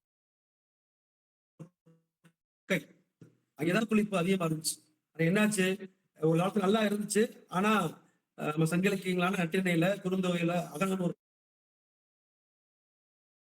ஐங்குறுநூறுல கொற்கை பற்றிய பதிவுகள் இருக்கு. இருந்தாலும் இன்னொரு பதிவு என்னன்னா, கொற்கையில என்ன பண்றாங்க, பல்வேறு நாடுகளை சேர்ந்த ரோமானியர்கள், கிரேக்கர்கள், அரேபியர்கள் ஏற்றுமதி செஞ்சிருக்காங்க. ஆனா இன்றைய சூழல் என்னாச்சு, அது ஒரு சில இயற்கை சட்டத்தினால என்னாச்சுன்னா மணல் மேடேற்றாகி அது உள்நோக்கி போயிடுச்சு. அப்ப அந்த கொற்கை உள்நோக்கி போனதுனாலதான் அடுத்து மீண்டும் வந்து வாவுசி அந்த தூத்துக்குடி கப்பல் நிறுவனம் அப்ப நல்லா மேம்பட்டு வருது. அதுக்கு அப்ப ஏன்னா அது பக்கத்து ஊர் தானே, கொற்கை பார்த்தா தூத்துக்குடி இருக்கு. அப்ப அந்த மக்கள் எல்லாம் என்ன பண்றாங்க, துறைமுகமா மாத்தி பட்டணமா பண்றாங்க. அப்ப என்னாச்சு, அப்படியே வந்து வந்து பாண்டியோட வீழ்ச்சி வருது, போர்த்துகீஸ் டச்சுக்காரர் வர்றாங்க, பிரிட்டிஷ்காரங்க வர்றாங்க. அது மிகப்பெரிய ஒரு துறைமுகமாக மாத்தி அங்கிருந்து பொருட்களை ஏற்றி இந்த கொழும்பு நாடுகளுக்கு கொண்டு போறாங்க. இப்படி இருக்கும் பொழுது வஉசி என்ன பண்றாரு, அவர் திரும்ப என்ன பண்றாருன்னா, இந்தியாவுடைய புகழ்பெற்ற துறைமுகங்கள் ஒன்றான தூத்துக்குடியில ஆங்கிலேயர்களின் காலத்தில் தூத்துக்குடிக்கும் இலங்கைக்கும் வணிக கப்பல் அதிகமா இருந்துச்சு. ஆனா என்னாச்சுன்னா, வணிக கப்பல் போகும் பொழுது அங்க வரி வந்து அதிகமா வச்சிருக்காங்க. இதுவும் ஒரு பெரிய ஒரு ஒரு கசப்பான அனுபவம். வஉசி போராடுறதுக்கு பெரிய முக்கியமான காரணம்னா, நம்ம மக்கள் உற்பத்தி செய்த பொருளை, நம்முடைய மக்கள் வெளியே பயணத்தை என்ன பண்றாங்க, வரி அதிகமாக்கிறாங்க. உதாரணத்துக்கு நான் சொல்றேன், ஒரு உதாரணம் சொல்றேன். இப்ப மதுரையில இருந்து திருச்சிக்கு போறதுக்கு வந்து உதாரணத்துக்கு வந்து பஸ்ல வந்து 120 ரூபாய். நான் போயிருக்கேன், அடிக்கடி போயிருக்கேன். 120 ரூபாய். இது சாதாரண ஒரு கட்டணம், பேருந்து கட்டணம். இதுவே வந்து 120 10 மடங்கு வச்சு என்ன ஆகும், 1200 ரூபாய் வரும். இது போல பல மடங்கு என்ன பண்றாங்க, கட்டணத்தை உயர்த்துறாங்க. இது பெரிய பாதிப்பாகுது. அதாவது முதலுக்கே என்னது மோசமான அந்த மாதிரி ஆகிப்போச்சு. என்ன பண்றது, 1906 என்ன பண்றாரு, இதெல்லாம் யோசிச்சு பார்த்து ஒரு முதல் கப்பலை அவர் என்ன பண்றாரு, நிறுவுறாரு.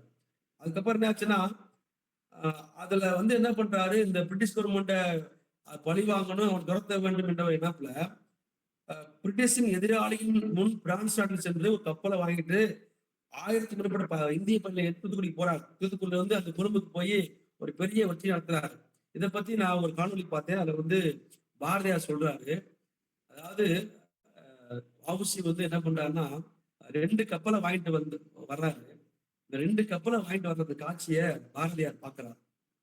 அவர் சொல்றாருன்னா, ரொம்ப ஆண்டுகளாக, அதிக ஆண்டுகளாக குழந்தையே பெறாமல் ஒரு பெண்மணி ஒரு 10 ஆண்டுக்கு அப்புறம், ஒரு 15 ஆண்டுக்கு அப்புறம் இரட்டை குழந்தைகளை பெற்றால் அந்த பெண்ணுடைய மனநிலை எப்படி இருக்கும், குடும்பத்துடைய மனநிலை எப்படி இருக்கும் என்பதை, அப்படிப்பட்ட உணர்வை நான் பெற்றதா என்று பாரதியார் பதிவிச்சார். அதை அந்த செய்தி சொல்லிட்டு கண்ணீர் விடுறார். அப்ப இதெல்லாம் வந்து ஒரு ஒரு எதிர்பார்க்கக்கூடிய ஒரு சம்பவம். யாரு செய்வா, யாரு பண்ணுவா, அந்த பண்ணுவதை வஉசி நிறைவேற்றுள்ளார். என்னாச்சு, அப்புறம் என்ன பண்றாங்க, இப்பெல்லாம் கப்பலை விட்டு அந்த ஆங்கிலோடைய கப்பலை ஒண்ணும் இல்லாம ஆகிட்டாரு. இப்ப என்னாச்சு, இப்பதான் ஆரம்பிக்கிற சண்டையை ஆரம்பிக்குது. வஉசி வந்து மக்களை பாக்குறாரு, அங்க அடிமையை பாக்குறாங்க, அவங்களுடைய வணிக வரியை பாக்குறாங்க, எல்லாம் பார்த்து குதிச்சிருந்து என் ஊர்லயே வந்து எனக்கே வரி வைக்கிறியா அப்படின்னு சொல்லிட்டு சொந்தமா கப்பல் வாங்கி விடுறாரு, குறைந்த கட்டணத்தை விடுறாரு. ஆனா என்ன பண்றாரு, இதை பார்த்த உடனே அந்த பிரிட்டிஷ் கவர்மெண்ட்டுக்கு என்னாச்சு, பொசுன்னு ஆயிடுச்சு. ஆஹா, இப்படி விடுறான்னு சொல்லிட்டு ஒரு கோபம். அப்ப என்ன ஆச்சு, அவன்கிட்ட அதிகாரம் இருந்துச்சு, பதவி இருந்துச்சு, எல்லாம் இருந்துச்சு.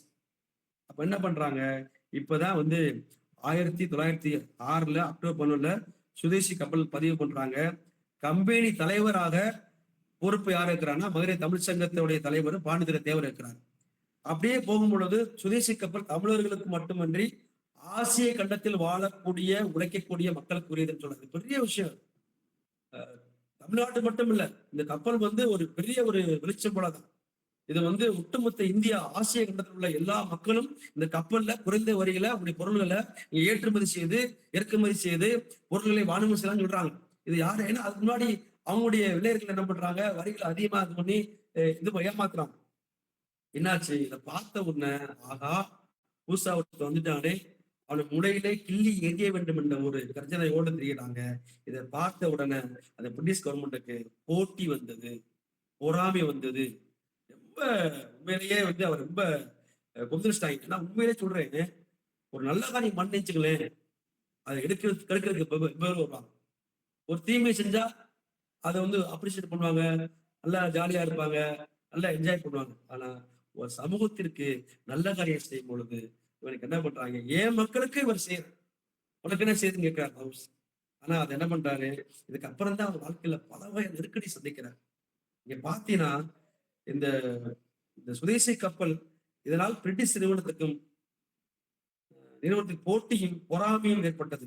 இப்ப என்னாச்சு, ஒரு சூறாவளியில, ஒரு நடுக்கடல சூறாவளி வருது.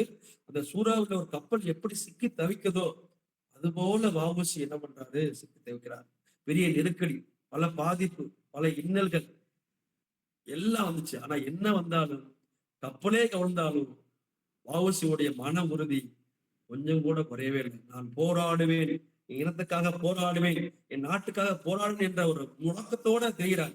ஆனா உண்மையிலே என்னது, அடி செம்ம அடி, மன ரீதியா அடி, பொருளாதார ரீதியா அடி, பயங்கரமா. இன்னொரு செய்தி நான் பார்த்தேன் கடந்த மாதத்துல வாசிக்கும் பொழுது, என்ன பண்றாரு, இவர் கப்பல் விடும் பொழுது ஊதியத்தை குறைக்கிறார். இப்ப ஒரு 100 ரூபாய்க்குனா அவங்க 50 ரூபா விற்கிறாங்க பிள்ளையருக்கு. அந்த பஸ் கண்டக்டர், அந்த இப்ப உதாரணத்துக்கு முன்னு நான் நகைச்சுவை சொல்லல, யதார்த்தமா சொல்றேன்.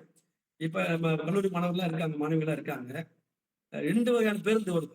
ஒண்ணு வந்து மகளிருக்கான பேருந்து வருது, இன்னும் பொதுவான பேருந்து வருது. இந்த பிள்ளைங்க எல்லாம் என்ன பண்ணுவாங்கன்னா, அதுல மகளிர் பேருந்துல வந்து அவங்க என்னன்னா இந்த கட்டணம் இல்லா பயணம் இருக்கு. அப்ப சில பிள்ளைங்க பேர பஸ்னா காசு 10 ரூபா கொடுக்கணும், 20 ரூபா கொடுக்கணும். அப்ப என்ன பண்ணுவாங்க, அப்ப கட்டணம் இல்லா பேருந்துன்னா எதிர்பார்ப்பாங்க. அப்ப வந்து என்ன பண்றாங்க, இங்க பாத்தீங்கன்னா ஒரு இப்படி செய்ய உடனே அவருக்கு பெரிய ஒரு அடியாயி போச்சு, நெருக்கடி ஆகி போச்சு. என்னாச்சு, கப்பல் வாங்க தூத்துக்குடி மக்கள், வணிகர், பம்பாய், கல்கத்தாவில் அங்கே போய் என்ன பண்றாரு, மறுபடியும் என்ன ஃபண்ட்ரைஸ் பண்றாரு. இருந்தாலும் அவருக்கு விடாமுயற்சியோட இருக்கார். என்னாச்சு, சுதேசி பொருட்களை ஆதரித்தார், மக்களிடையே தேசிய உணர்வை வளர்த்தார். அது மட்டும் இல்ல, தொழிலாளர்கள் அவங்கள்ட்ட போய் உங்களுக்கு உரிமை உண்டு, நீங்க போராடணும், உங்களுக்கு அரசியல் ஞானம் வேண்டும் என்று முழக்கம் செய்கிறார். இப்படியாக தொழிலாளர்கள் மத்தியில முக்கியமான விழிப்புணர்வு ஏற்படுத்தாரு வஉசி. இது இப்படி விட்டக்கூடாதுன்னு விட்டாரு. என்னதான் நெருக்கடி கொடுத்தாலும் அவங்க என்ன சொல்றாங்க, வஉசி சொல்றாங்க, நான் பின்வாங்க மாட்டேன், முன்வைத்த காலை பின்வைக்க மாட்டேன், நான் போராடிட்டே இருக்காரு. ஆனா பல நெருக்கடி இருந்தாலும், நான் சொன்னது போல இவரு 100 ரூபான்னு வச்சாருன்னா அவர் 50 ரூபான்னு வைக்கணும். இவர் 50 ரூபான்னு கட்டணத்தை குறைச்சானா அவர் 30 ரூபான்னு வைக்கணும். இவர் 30 ரூபா வச்சாருன்னா அவன் ஃப்ரீயா விடுறான். இதெல்லாம் எதுக்கு, மக்கள் மேல அன்புனாலயா பாசத்தினாலயா இல்ல. என்னன்னா இந்த வஉசி என்ற ஒருத்தர் இருக்காருப்பா, அவனை ஒழிச்சு கட்ட வேண்டும், அவன் எனக்கு எதிராக கப்பல் விடான்னு விட்டு ஒரு காழ்ப்புணர்ச்சி தான். அடுத்து பாத்தீங்கன்னா, சுதேசி என்பது வஉசிக்கு வெறும் வெளிநாட்டு பொருட்களை வாங்காது என்ற முழக்கம் மட்டுமல்ல, நாமே உற்பத்தி செய்வோம், நாமே வியாபாரம் செய்வோம், நாமே நிறுவனம் நடத்தும். நீனே உற்பத்தி பண்ணு, நீனே வியாபாரம் பண்ணு, நீனே லாபத்தை எடுத்துக்க. இதே எப்படி இருக்கு, சில இது பாத்தீங்கன்னா முன்னாடி எல்லாம் பாத்தீங்கன்னா ஒரு விவசாயம் என்ன பண்ணா, 1 ஏக்கர் 2 ஏக்கர் 3 ஏக்கர் ஆனது நல்லா உழைப்பான், களை எடுப்பான், உரம் போடுவான், நீர் பாய்ச்சுவாங்க, எல்லாம் பண்ணிட்டு பாத்தீங்கன்னா அந்த நிலத்தோடைய முதலாளிக்கு என்னது 1000 மூட போயிருந்துச்சுங்களேன், இவருக்கு 1 முறை கூட போகாது, ரொம்ப கம்மியா தான் போகும். உழைப்பெல்லாம் இவரோடது, அந்த முதலாளி வர்க்கம், தொழிலாளி வர்க்கம் அப்படிலாம் என்ன ஆகும். ஆக பாத்தீங்கன்னா இவருடைய கொள்கை என்னன்னா, ஏய் நம்ம தான் பொருளை உற்பத்தி பண்றோம், நம்ம தான் வியாபாரம் பண்றோம், வியாபாரத்து உழைப்புக்கான வியாபாரத்தை பார்த்து அதுக்கான வருமானத்தை நம்மளே நடத்துவோம், நம்மளே சொல்லி பண்றாரு. இது வந்து ஒரு பொருளாதார தேசியவாதத்தை உருவாக்குது. அது மட்டும் இல்ல, வஉசிக்கு சுதேசி என்பது வெறும் வெளிநாட்டு பொருட்களை மட்டும் இல்ல, நம்முடைய தொழிலை வளர்க்க வேண்டும். அடுத்து பாத்தீங்கன்னா இது பெரிய பிரச்சாரமா மாறுது. என்ன ஆகுது, ஒரு பெரிய அவேர்னஸ் கொண்டு போறாரு. ஒரு ஊரா போய் என்ன பண்றாரு, பொதுக்கூட்டங்களை பேசுறாரு, ஒரு தீவிரமான ஒரு தேசியவாதத்தை என்ன பண்றாரு, ஒரு கொள்கை பேச்சா என்ன பண்றாங்க கொண்டு போய் மக்களுக்கு வந்து அவேர்னஸ் ஏற்படுத்துறாரு. ஏன்னா அந்த காலகட்டத்துல மக்களுக்கு வந்து அறியாம, இப்போ உள்ள சமூகங்கள் அதிகமா இல்ல, அதனால வந்து மக்களுக்கு வந்து அறியாமல் இருக்காங்க, நம்ம இப்படி செய்யணும், இப்படி செய்யக்கூடாது அப்படின்னு சொல்லி ஒரு அரசியல் ஒரு ஞானத்தை விதைக்கிறார். அவருடைய பேச்சின் மூலம் ஒரு 5 கருத்து வெளிப்பட்டுச்சு. ஒண்ணு வந்து ஆங்கிலேயர் ஆட்சியின் பொருளாதார சூழல் அதிகமா இருக்கு. டேய் நம்ம உழைப்ப நம்முடைய சம்பாதித்த அவங்க இந்த அரசு வாங்குத. 2வது அவங்க வந்து இங்க அவங்களுடைய பொருள் ஆதிக்கமா இருக்கு. 3வது நம்முடைய பொருளாதாரம் ரொம்ப திண்டாடுது. 2வது 4வது சுதேசி பொருட்களுடைய அவசியம் என்ன, இதெல்லாம் சொல்லி என்ன பண்றாரு இது பண்றாரு. போகும்போது அப்படியே போயிட்டு இருக்கு, அப்படியே ரொம்ப தீவிரம் ஆகுது. அதே போல ஒரு இடத்துல என்ன பண்றாங்க, சுதேசியோடைய தொழில் அவங்க இயக்கம் என்ன பண்றாங்க, அவங்களும் பாடுபடுறாங்க. நீங்க பாத்தீங்கன்னா ஒரு சம்பவம் இருக்கு, வரலாற்று சம்பவம். தூத்துக்குள்ள கோரல் மில் இருக்கு, அங்கே பல பிரச்சனை போயிட்டு இருக்கு, ஊதிய பிரச்சனை போயிட்டு இருக்கு, அதிகமான பணிச்சுமை இருக்கு. இதுக்கு எல்லாம் என்னது ஆதரவா பேசுறாரு. ஏன்னா ஒரு தலைவன் ஒருத்தர் இருந்தா போதும் அழகா நடத்துறதுக்கு. அந்த ஆள் இல்லாம திண்டாடினாங்க. இப்ப வந்து ஆதரவா பேசுறாங்க. இது மூலம் என்னாச்சு, தேசிய விடுதலை தொழிலாளர் மத்தியில ஒரு பெரிய ஒரு தாக்கத்தை ஏற்படுத்துறான்னு பார்க்கணும். இப்ப என்னன்னா இதே சமயத்துல இந்த தூத்துக்குடியில திருநெல்வேலி பகுதியில ரொம்ப வலுவான போராட்டம் அதிகமா ஏற்படுது. இது காரணம் யாருன்னா, முக்கியமா யாருன்னா வஉசி தான். அவருடன் யாருன்னா சுப்பிரமணிய சிவாவும் செயல்படுறாரு. என்ன பண்றாங்க, 2 பேரும் சேர்ந்து மக்களுக்கு எல்லாம் சேர்ந்து நல்லா இது பண்றாங்க. பண்ணிட்டு அப்படி போகும்போது என்ன பண்றாங்க, ஆங்கிலேய அரசு வஉசி நடவடிக்கைகளை ஆபத்தான தேசியவாதமாக யாராவே நமக்கு எதிராக செயல்பட ஒரு கருப்பு புள்ளி வச்சுட்டாங்க. அப்ப என்னாச்சு, நீ மக்களை ஒண்ணு கூட்டுற, நீ மக்களை சேர்க்கிற, கூட்டம் சேர்க்கிற, இயக்கத்தை ஏற்படுத்துற, ஒரு போராட்டத்தை ஏற்படுத்துற, இது எங்களுக்கு செட் ஆகல. அதனால உன்னைய அடக்குனா, உன்னைய கைது பண்ணா, உன்னைய சிறைச்சாலையில போட்டா நீ எல்லா போராட்டம் அடங்கிடும் அப்படின்னு சொல்லி என்ன பண்றாங்க, மெயின் பாயிண்ட்ல கையெழுக்கிறாங்க. அப்ப வஉசிக்கு இப்பதான் ரொம்ப ஒரு சங்கடமான, அதாவது பொருளாதார ரீதியா ஒரு பாதிப்பு ஏற்படுத்தினாங்க, அது பக்கம் இருந்தா கூட. ஆனா இந்த ஊரை விட்டு அந்த ஊர் போருக்கு சுதந்திரம் கிடைக்கப்பட்டது. இப்ப அதையும் பறிக்க பாக்குறாங்க. அப்ப என்ன பண்றாங்க, இவரை கைது செய்து என்ன பண்ணணும், சிறையில அடைச்சா அவன் வாழ்ல இருப்பான்னு சொல்லி ஒரு திட்டம் போடுறாங்க. என்னாச்சு பாத்தீங்கன்னா, இப்படி சொல்றாங்க. ஒரு இலக்கியத்துல பார்த்தேன், கத்தி இருந்தது, மிகப்பெரிய பீரங்கி இருந்தது. அதை பார்த்து பயப்படாத வெள்ளையன் ஊசியை பார்த்து பயந்தனர். அதை பார்த்து பயப்படாத வெள்ளையன் ஊசியை பார்த்து பயந்தனர். அது வஉசி. எப்படி அருமையா வரி பாத்தீங்களா, இப்படியாக போகுது. அப்படியே போராட்டம் பெருசாகும் போது அப்படியே என்னது ஒரு விடலை. என்னாச்சுன்னா ஒரு பெரிய எழுச்சி ஏற்படுது. திருநெல்வேலியில ஒரு எழுச்சி ஏற்படுது. 1908ஆம் வருஷத்துல மார்ச் மாசம் என்ன பண்றாங்க, வஉசியும் சுப்பிரமணிய சிவா அவர்களும் பத்மநாய ஐயங்கார் என்னது அவங்களுடைய செயல்பாடு, அவங்களுடைய எல்லாம் என்னன்னா ஒரு பெரிய தாக்கத்தை ஏற்படுத்துது. இருந்தாலும் அவங்க மக்கள் மத்தியில் நல்லது செஞ்சாலும் இவங்களுக்கு பிடிக்க மாட்டேங்குது. இப்ப இது செஞ்சதுனால என்னன்னா போராட்டம் ரொம்ப தீவிரமாகுது. தூத்துக்குடியில திருநெல்வேலியில பெரிய எழுச்சி ஏற்படுது, தூத்துக்குடியில பெரிய எழுச்சி ஏற்படுது, தொழிலாளர்கள் மத்தியில ஒரு பெரிய புரட்சி ஏற்படுது.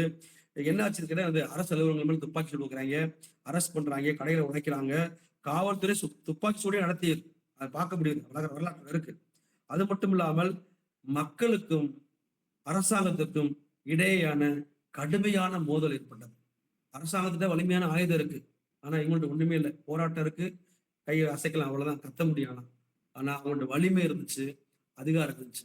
என்னாச்சு, இதை வச்சுட்டு வஉசியை வந்து அரெஸ்ட் பண்ணிட்டு பண்றாங்க. அதே சமயத்துல வஉசியோட சேர்ந்து ஒரு 4 பேர் பயணிச்சிருக்காங்க.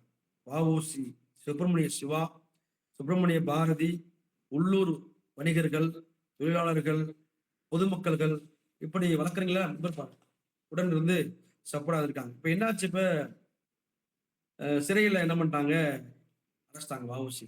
இப்ப அங்கே என்ன பண்றாரு, சிறையில போட்டோன்னா அங்கே ஒரு பெரிய ஒரு புரட்சி பண்றாங்க. நீங்க பாத்தீங்கன்னா 1908ஆம் ஆண்டு மார்ச் மாசம் 12ஆம் தேதி என்ன பண்றாங்க, வஉசி வந்து ஒரு பெரிய புரட்சி பண்ணிக்கிட்டு, மக்களை ஆர்கனைஸ் பண்ணிக்கிட்டு இருக்காரு. இது பெரிய நல்ல இது காரியம் சொல்லி அவங்க பிரிட்டிஷ் என்ன பண்றாங்க, அரெஸ்ட் பண்றாங்க. அவரோட சேர்ந்து சுப்பிரமணிய சிவாவையும் என்ன பண்றாங்க, கைதியாக பாளையங்கோட்டை சிறையில, பாளையங்கோட்டை வந்து ஃபேமஸ் ஆனது, இப்போ கூட சிறை இருக்கு, அங்கே என்ன பண்றாங்க, அரெஸ்ட் பண்றாங்க. எதுக்கு அரெஸ்ட் பண்றாங்க பாத்தீங்கன்னா, இவங்க 2 பேர் மேலையும் தேச துரோகம் வழக்கு அப்படின்னு சொல்லி ஒரு குற்றச்சாட்டை வச்சு அரெஸ்ட் பண்றாங்க. அப்ப ஒருத்தர் இருக்கார், நீதிபதி, ஜஸ்டிஸ் சொல்லுவாங்க இங்கிலீஷ்ல. அவங்க சொல்றாங்க, அந்த பெண்கையின் அவருடைய உத்தரவுக்கு எதிராக திருநெல்வேலி மக்கள் என்ன, அதாவது ஒரு பொய் சாட்சியை போட்டு பொய் வழக்க போட்டு இவன் அரசு பண்ணுப்பா என்ன காட்டா, இது வந்து அரசாங்கம் குந்த வைக்கிற மாதிரி பேசுறாங்க சொல்லி என்ன பண்றாங்க, அந்த நீதிபதியை இது போடுறாரு. இதை கேட்ட உடனே மக்கள் வந்து ரொம்ப பொது செலுத்தாங்க. ஏன்னா இன்றைய அப்ப வஉசி அரசு பண்ணும் பொழுது வஉசி விதைச்ச அந்த போராட்ட விதைகள், சுதந்திர போராட்ட தாகங்கள், அந்த போராட்டங்கள் எல்லாத்தையும் நல்லா மக்கள் உள்வாங்கிட்டாங்க. அப்ப உள்வாங்கின பின்னாடி ஆகா வஉசி வந்து அவர் நல்ல ஒரு போராளியே, நல்ல ஒரு போராட்டக்காரரே, அவரை அரெஸ்ட் பண்ணிட்டாங்களே, அவர் என்ன பண்ணாரு, தன் நாட்டு மக்களுக்காக தன் இன மக்களுக்காக போராடினது இது தப்பா சொல்லி என்ன பண்றாங்க, மக்கள்லாம் கொந்தளிச்சு என்ன பண்றாங்க, ரொம்ப ஆக்ரோஷமா ஆரம்பிச்சிட்டாங்க. அப்ப என்னாச்சு, இந்திய வரலாற்றிலேயே இதான் முக்கியமான ஒன்று, இந்திய வரலாற்றிலேயே ஒரு தலைவன் கைது செய்ததை கண்டித்து பொதுமக்கள் கழகத்தில் ஈடுபட்ட இன்றைய சூழல்ல அரசியல்ல பல பார்க்கிறோம், பலது கேள்விப்படுறோம். எதிர்கட்சியோ ஆளுங்கட்சியோ எம்எல்ஏவோ மினிஸ்டரோ யாரோ அரசு பண்ணா அவங்க சார்ந்த ஒரு கூட்டம் என்ன பண்ணாங்க, அவங்க வந்து போராட்டம் செய்வாங்க, வெளிநடப்பு செய்வாங்க. அதே போல முதலாக இந்திய வரலாற்றிலேயே வஉசி என்ற ஒரு மாபெரும் தலைவன் கைது செய்ததை கண்டித்து பொதுமக்கள் கழகம்னா கழகத்தில் ஈடுபட்டாங்க. இப்ப என்னாச்சு, முதல்ல அவருக்கு என்னாச்சு, இரட்டை ஆயுள் தண்டனை இணையான கடுமையான தண்டனை, அதாவது 40 வருஷம் சொல்றாங்க. 40 வருஷம் கொடுத்தா அப்பயே அவர் வயசு பாதி வந்திருக்கும். அப்ப என்னன்னா முழுவதும் முடக்க நிறுத்தி விட்டாங்க. ஆனாலும் மக்களுடைய இயக்கம் அந்த போராட்டம் தாகம் தண்ணியில என்னாச்சு, 1908ஆம் ஆண்டுல 7 என்னது சுப்பிரமணிய சிவாவுக்கு 10 வருஷம் சிறை, வஉசிக்கு சிவா அடைக்காலம் கொடுத்தனால அவர் நாடு கடத்தல ஆயுள் தண்டனை, இரட்டை தண்டனை அப்படிலாம் போட்டு என்னது அரெஸ்ட் பண்றாங்க. ஆனால் இதே சமயத்துல இங்க போராடின பாலகத்துல குருவர்கார்ல அவருக்கும் 10 வருஷம் என்ன பண்றாங்க, அவரும் போராட்டம் பண்றாரு, அவருக்கும் 10 வருஷம் சிறையில போட்டாங்க. இதை பார்த்தோன்னா ரொம்ப இது இருந்துச்சு. இதுல இன்னொரு விஷயம் என்னன்னா, அவர் சிறையில இருக்கும்போது சும்மா இங்க வந்து இருந்து போல, அவர் பல போராட்டங்கள் என்ன பண்றாரு இருக்கிறார். பாத்தீங்கன்னா அவர் கோயம்புத்தூர் சிறையில இருக்கும்போது என்ன பண்றாங்கன்னா, ஜேம்ஸ் ஆலனின் அஸ் எ மேன் திங்டன் என்ற ஒரு வாழ்வியல் நூலை தமிழ்ல வந்து மனம் போல் வாழ்வு என்ற நூலை என்னது மொழிபெயர்க்காரு. அங்கே போயிட்டு இலக்கிய பணிகளை கொஞ்சம் டச் பண்றாரு அவசியம். இருந்தாலும் உள்ளுக்குள்ள என்னன்னா சிறைச்சாலையில பாத்தீங்கன்னா ரொம்ப பேர் கைதிகள் இருக்காங்க. அங்கேயும் பெரிய ஒரு போராட்டம் நடக்குது. என்ன பண்றாங்க, அங்கே சிறைச்சாலையில பல்வேறு முறைகேடுகளும் தண்டனை இருந்திருக்கு. அதாவது குற்றவாளிக்கு உணவுல இருந்து தங்க இடத்துல இருந்து எல்லாமே சரியா செய்யணும். அது தப்பு செஞ்சு வந்தாலும் அவங்க உடல் ரீதியா பாதுகாப்பு கொடுக்கணும், அவங்களுக்கு தேவையான உணவு, அவங்களுக்கு தேவையான அடிப்படை வசதி செய்து கொடுக்கணும். ஆனால் அன்றைக்கு ஆட்சி செய்த ஆங்கிலேய அரசு தமிழ்நாட்டு கைதிகளுக்கு, சிறைவாசிகளுக்கு முறைப்படியான உணவு வழங்கப்படவில்லை, முறைப்படியான ஆடை வழங்கப்படவில்லை. கைதிகளை அவமானப்படுத்துதல், துன்புறுத்துதல், கட்டையை வச்சு அடிக்கிறது, கம்பை வச்சு அடிக்கிறது, கல்லை வச்சு எரிகிறது, செருப்பை வச்சு என்னது அடிக்கிறது, இதெல்லாம் யாரும் அங்கே உள்ள ஜெயிலரு, அங்கே உள்ள முக்கியமான அரசு அதிகாரி இருப்பாங்க பார்த்தீங்களா. நான் இப்ப சமீபத்துல வந்து மதுரை மத்திய சிறைக்கு போய்கிட்டு இருக்கேன். அங்கே போகும் பொழுது அங்கே வந்து ஒரு சைக்காலஜிஸ்ட் இருப்பாங்க, அதாவது உளவியல் நிபுணர் ஒருத்தர் இருப்பாங்க மேடம். அவங்க சொல்லுவாங்க, சார் கைதிக்கு வந்து சின்ன பிரச்சனை வந்து உட்காந்துருவாங்க சார், அவங்களுக்கு அடிப்படை தேவையெல்லாம் சரியா செய்யணும் சார், உணவுல இருந்து எல்லாம் பண்ணணும் சார், ஏதாவது கம்ப்ளைண்ட் போயிட்டா எங்களுக்கு பெரிய பிரச்சனை வந்து சொன்னாங்க. அப்ப அவர் குற்றவாளியா இருந்தாலும் அரசால குற்றவாளி என்று நிரூபிக்கப்பட்டாலும் சிறைச்சாலையில் ஒரு தனி மனிதன் கொடுக்க வேண்டிய அந்த மதிப்பு, அந்த சில முக்கியமான உரிமைகளை செலுத்த வேண்டும். ஆனா அந்த உரிமை என்னது, இதுல ஒரு மிக முக்கியமான ஒரு என்ன விஷயம்னா, இந்த செய்தி நான் நூல்ல படிக்கும் பொழுது, ஒருவேளை சிறைச்சாலையில கைதிகளை தமிழர்களை அடிச்சிருக்காங்க, கல்லை விட்டு எரிஞ்சிருக்காங்க, செருப்பு வச்சு கூட அடிச்சு அது கூட ஏத்துக்கலாம்ச்சுங்களேன். அதையும் தாண்டி வைத்திருச்சாலும் செய்தி என்னன்னா, சிறைவாசிகளுக்கு சில இடங்களில் மனித மலத்தை தின்ன வைத்துள்ளனர். எவ்வளவு பெரிய கடமை செய்யணும். அப்ப அதிகாரம் இருந்தால் செய்யலாமா, இதெல்லாம் வஉசி பாக்குறாரு. என்னடா அது வெளியே விட உள்ள அநியாயம் இருக்கேன்னு சொல்லி ரொம்ப அப்படியே நொந்து போறார். ஒரு பக்கம் இலக்கிய ரீதியா பணி ஆற்றினா கூட இங்குள்ள அந்த ஒவ்வொரு காட்சிகளை பார்த்து அவர் ரொம்ப மனசு நொந்து போயிறார். இங்கேயும் இப்படியா, வெளியில தான் அவங்க ஆதிக்க அதிகமா இருக்கு, உள்ளன்னு சொல்லிட்டு ரொம்ப பண்றாங்க. அதனால சக சிறைவாசிகள் அந்த ஜெயிலர் பண்ணக்கூடிய அந்த அட்டகாசத்தை என்ன பண்றாங்க, திரைப்படங்கள்ல பாக்கணும் பாத்தீங்களா, ஒரு ஆளை கெஸ் பண்ணிட்டாங்கன்னா ஜெயிலரே ஏதாவது போட்டு ஏதாவது இன்னொரு சிறைவாசிகளை உள்ள அனுப்பி கொலை செய்வாங்க, ஆயுதம் கொடுப்பாங்க. அது போல என்ன பண்றாங்க, அங்குள்ள ஜெயிலர், சூப்பரண்ட், மருத்துவர் 3 பேர் முக்கியமா, இந்த 3 பேர் கூட்டா சேர்ந்து என்ன பண்றாங்க, இவங்க தான் முக்கியமான காரணம். அதாவது இந்த மனநலன் கொடுக்கறது, இந்த செருப்பு வச்சு அடிக்கிறது, அப்ப இதெல்லாம் பார்த்து மனுஷன் உங்களுக்கு கோவம் வராதான்? அப்ப அங்குள்ள தமிழ் என்ன பண்றாங்க, அங்குள்ள சிறைவாசி என்ன பண்றாங்க, டேய் இங்க 3 பேரும் பாடா படுத்துறாங்க, இவங்க 3 பேர்த்து என்னது நம்ம முடிக்கணும், தோழியை முடிச்சோம்னு சொல்லிட்டு என்னது அங்கேயே திட்டம் பண்றாங்க. இந்த செய்தியை வாபஸ்க்கு கொண்டு வர்றாங்க. வாபஸ் சொல்றாரு, தயவு செய்து தவறே செய்யாதீர்கள், அதை நான் பார்த்துக்கொள்கிறேன் என்ற ஒரு உத்தரவு கொடுக்குறாரு. நீங்க பாத்தீங்கன்னா ஆகஸ்ட் 2 1908 ஜெயிலர் மிட்செல் கைதிகளால் தாக்கப்பட்டார். கலவரம் மூண்டது, துப்பாக்கி சூடு. ஏதாவது குடும்பத்து ஜெயிலே நடந்திருக்கு. ஜெயில கலவரம், நம்ம வெளியில வந்தது கூட ஏத்துக்கலாம், உள்ளுக்குள்ளே என்ன பண்றாங்க, அந்த அளவுக்கு கொடுமையே, சரியான கொடுமை. அப்ப துப்பாக்கி சூடு, துப்பாக்கியில கூட ஒரு ஆள் செத்து போட்டாங்க, நம்மளால் செத்து போட்டாங்க. அப்ப இப்படியாக என்னது இப்படியே போயிட்டே இருக்கு. அதுல ஒருத்தர் என்ன பண்றாரு, அங்குள்ள ஒரு சிறை அதிகாரி அந்த கைதிக்கு மேல்முறையீடு செய்வதற்கு வஉசி சொல்றாரு. ஏன்னா வஉசி என்னன்னா ஒரு சட்ட வழக்கறிஞர், அவர் அடிப்படை ஒரு வழக்கறிஞர்.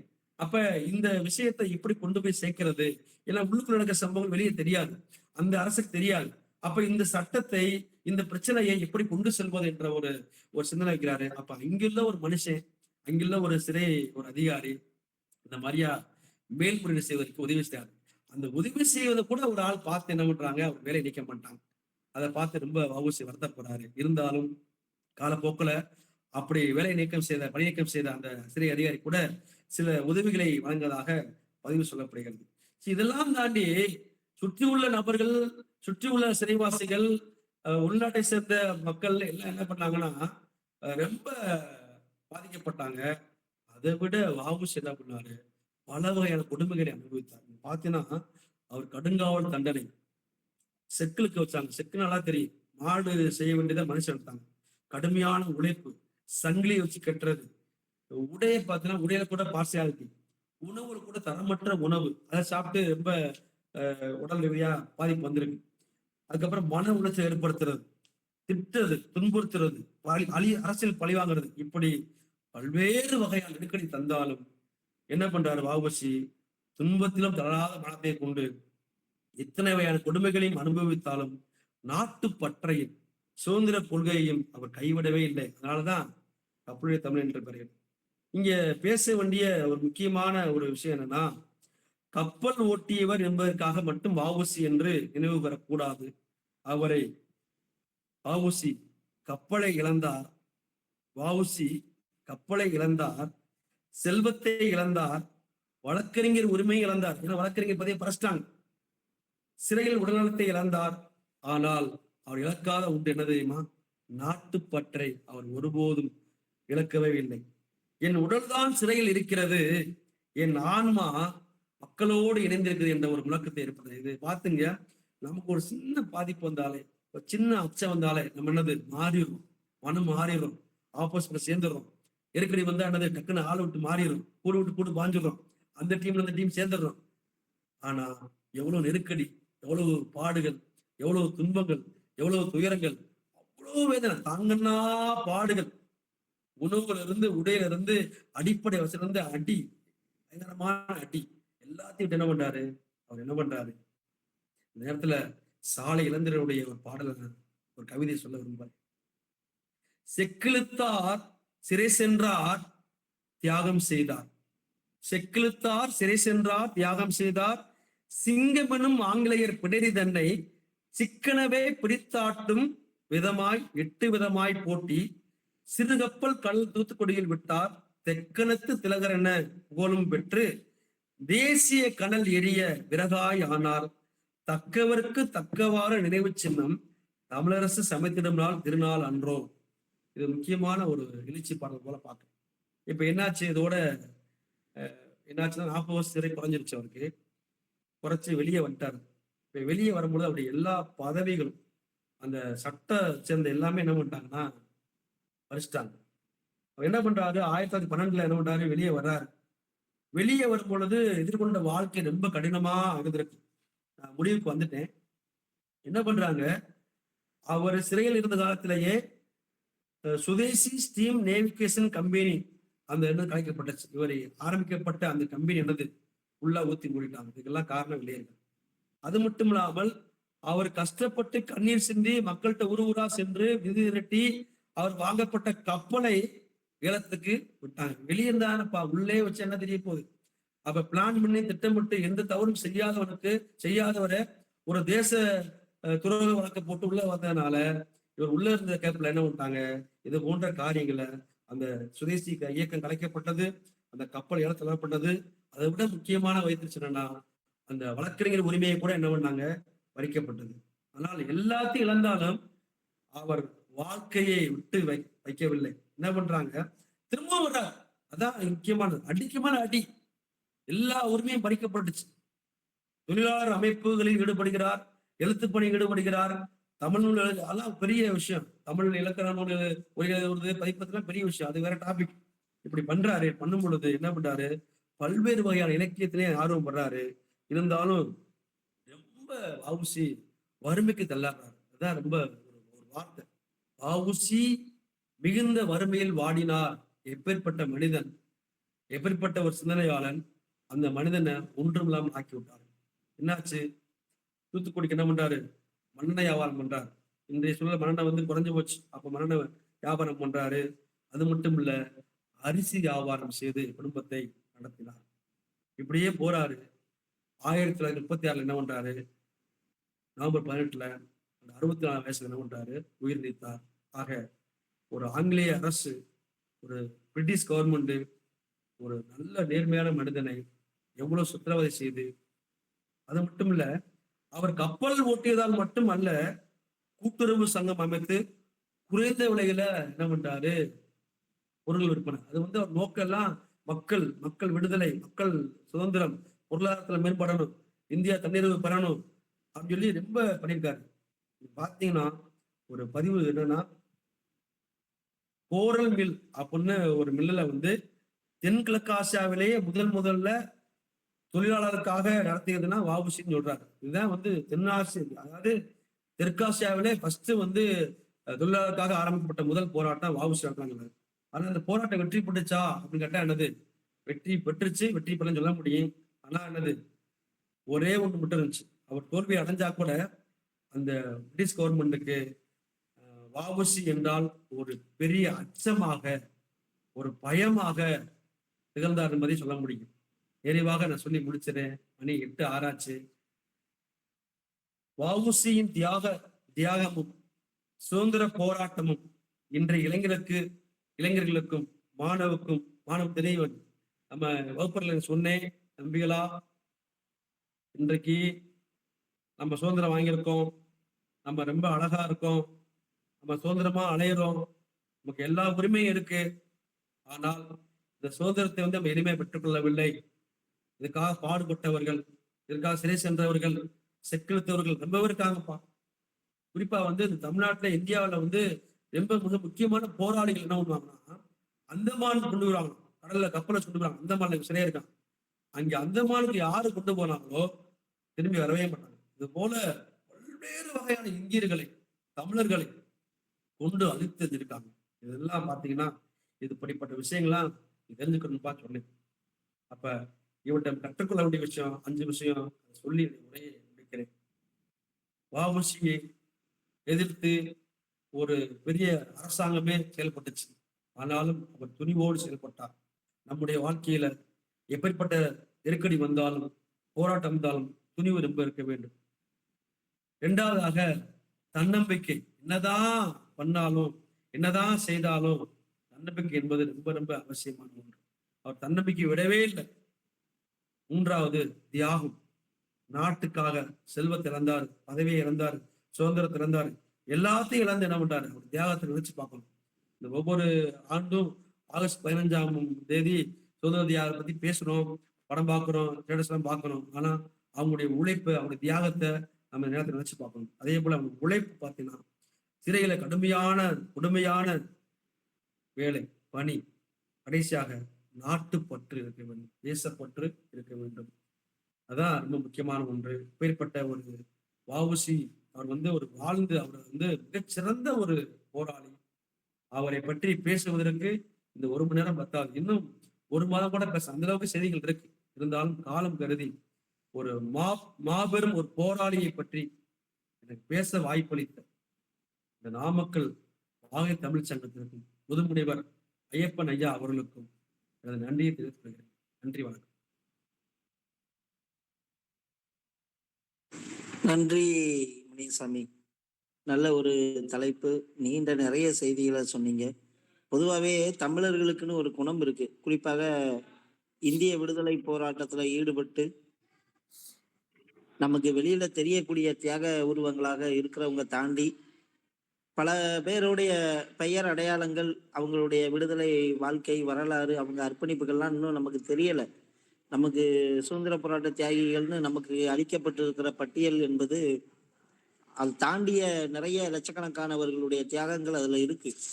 அந்த ஒட்டுமொத்தமான தமிழர்களினுடைய உணர்வுக்கு ஒரு பாடல் சரியானதா இருக்கும்னு நினைக்கிறேன். இங்க சொல்லுது, தமிழன் என்றொரு இனம் உண்டு, தனியே அவருக்கு ஒரு குணம் உண்டு, அமிழ்தம் அவனுடைய மொழியாகும், அன்பே அவனுடைய வழியாகும்னு ஒரு பாடல் இருக்கு. அதுல ரொம்ப முக்கியமானது உப்பில்லா உப்பில்லாத உப்பில்லாத உணவளிப்பான், உயிரையும் உபகாரமாய் கொடுப்பான், செப்பமும் ஈரமும் சேர்ந்த தருணம், சிங்க போன்றவன் தீர குணம், பொறியின் ஆசையை குலைத்திடவே பொருந்திய நூல்கள் உரைத்திடுவான், கலைகள் யாவிலும் வல்லவனாம், கற்றவர் எவருக்கும் நல்லவனாம், நிலைகொள் பற்பல அடையாளம் நின்றன இன்னும் உடையனம், சிற்பம் சித்திரம் சங்கீதம் சிறந்தவர் அவனினும் எங்கே சொல், வெற்பின் கருங்கல் களிமண் போல் வேலை திறத்தால் ஒளி பண்ணும், எல்லா புகழும் இவை நல்கும் என்றே தமிழன் புவி சொல்லும். கடைசி வரிகள் தான் வஉசிக்கு ரொம்ப நெருக்கமானது. வஉசிக்குன்னு இல்லை, நம்ம 3 நாள்களாக பேசின, இன்னும் பேச இருக்கிற நினைவில் இருக்கிற பல பேருக்குமானது இதான் ரொம்ப முக்கியமானது. மானம் பெரிதென உயிர் விடுவான், மற்றவருக்காக துயர்படுவான், தானம் வாங்கிட கூசிடுவான், தருவதே மேல் என பேசிடுவான்னு இந்த தமிழர்களுடைய சிறப்பான விஷயங்களை இப்படி நமக்கு பாடி கொடுக்கப்பட்ட கவிஞர் அவங்களுடைய அந்த வார்த்தைகளுக்கு உயிர் கொடுக்குற வகையில வஉசி இந்த விஷயத்தெல்லாம் பண்ணியிருப்பாரு. வஉசி கடைசி வரைக்கும் விடாத விஷயம் அப்படின்னு தேசப்பட்டுன்னு சொன்னீங்க. கடைசியா ஒரு 5 பாயிண்ட் சொன்னீங்க. எல்லாத்துக்கும் மேல ரொம்ப முக்கியமானதா நான் சொல்ல விரும்புறது தன்மானம். வஉசி எந்த இடத்துலயும் அவருடைய தன்மானத்தை விட்டு கொடுக்கல. அந்த தன்மானத்தை தேச பற்றுக்குள்ள வச்சு பொதிஞ்சு வச்சனாலதான் அவரால் விட முடியல அப்படின்றது ரொம்ப முக்கியமானது. கப்பல் முதல்ல கப்பலை லீஸுக்கு எடுத்தாங்களா என்னன்னு தெரியல. வெளியில இருந்து வாங்கி தான் முதல்ல கப்பல் விடுறாங்க. அதுல கொஞ்சம் கான்ட்ரவர்சி ஆகுது.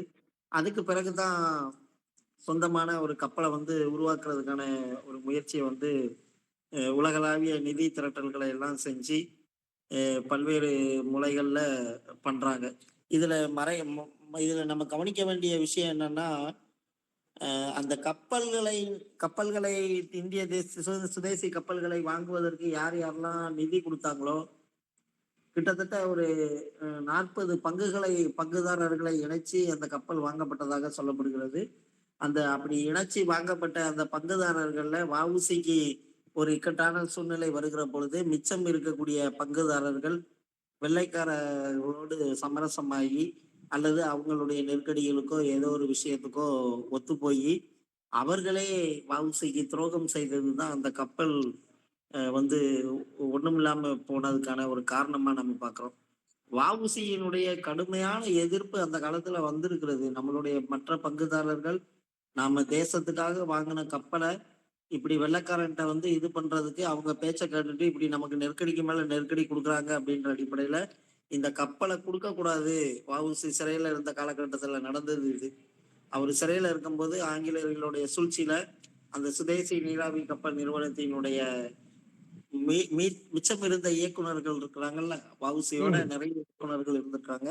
அந்த இயக்குனர்கள் அந்த நிறுவனத்தை வஉசிக்கு தெரியாமவே கொஞ்சம் கொஞ்சமா கைவிட ஆரம்பிக்கிறாங்க.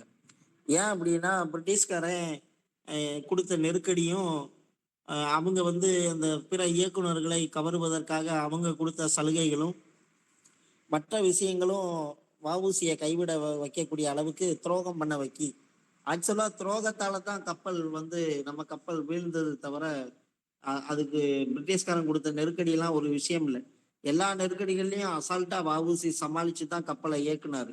அந்த சலுகைகள் கொடுத்தது, அளவுக்கு மீறி சலுகைகள் கொடுத்ததெல்லாம் வரலாறுல அது ஒரு முதல் காரணமா வைக்கிறாங்க. ஆனா அதை விட எல்லா முக்கியமான காரணம் என்னன்னா, இந்த கப்பல் போக்குவரத்து சரிஞ்சதுக்கு கூட இருந்தவனே பண்ண துரோகம் தான்.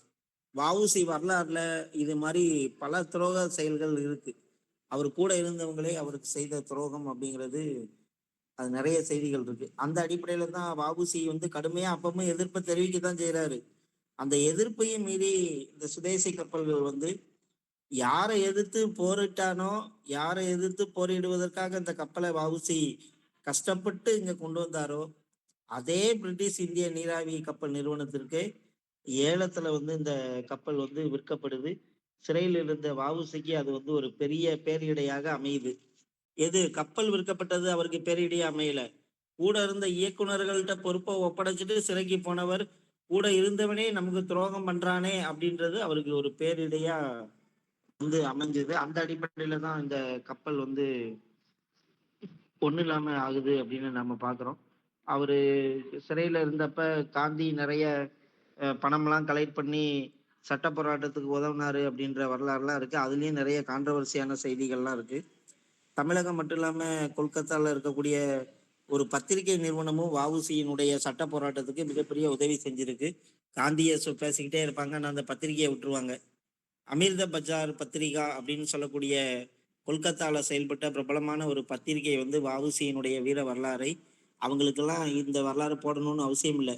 கொல்கத்தால இருக்கவே வஉசி மீது எவ்வளவு பற்றும் மரியாதையும் இந்த தேசத்துக்கான அர்ப்பணிப்பையும் உணர்ந்தவனா இருந்தாங்கன்னா இந்த மாதிரி செய்திகளை வெளியிட்டு அவருக்கு சட்ட போராட்டத்துக்கு உதவி இருக்கான் அப்படின்ற செய்தியும் இவருடைய வரலாறுல வந்து நம்ம பேசப்பட வேண்டிய விஷயம். இப்படி நிறைய விஷயங்கள். இரட்டை ஆயுள் தண்டனை பெற்றவர், அது கடைசியில 4 ஆண்டுகளுக்கு 6 ஆண்டுகளுக்காக குறைக்கப்பட்டது.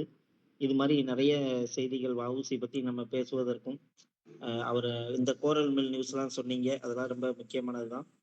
இது மாதிரி நிறைய விஷயங்கள்லாம் தனித்து விடப்பட்டவரா வந்து வஉசியை நம்ம பார்க்குறோம். ரொம்ப அவருடைய வரலாறுல வந்து மாறி மாறி வாசிக்கிற போது நமக்கு வருத்தத்தை தரக்கூடியது என்னன்னா, அவரை வந்து தனிச்சு விட்டுருந்தாங்க. 1912 டிசம்பர்ல கோவையில கண்ணூர்ல சிறையில இருந்து வஉசி விடுதலை செய்யப்பட்டு வெளியில வராரு. ஒருத்தன் கூட வாசல்ல நின்று வரவேற்கல.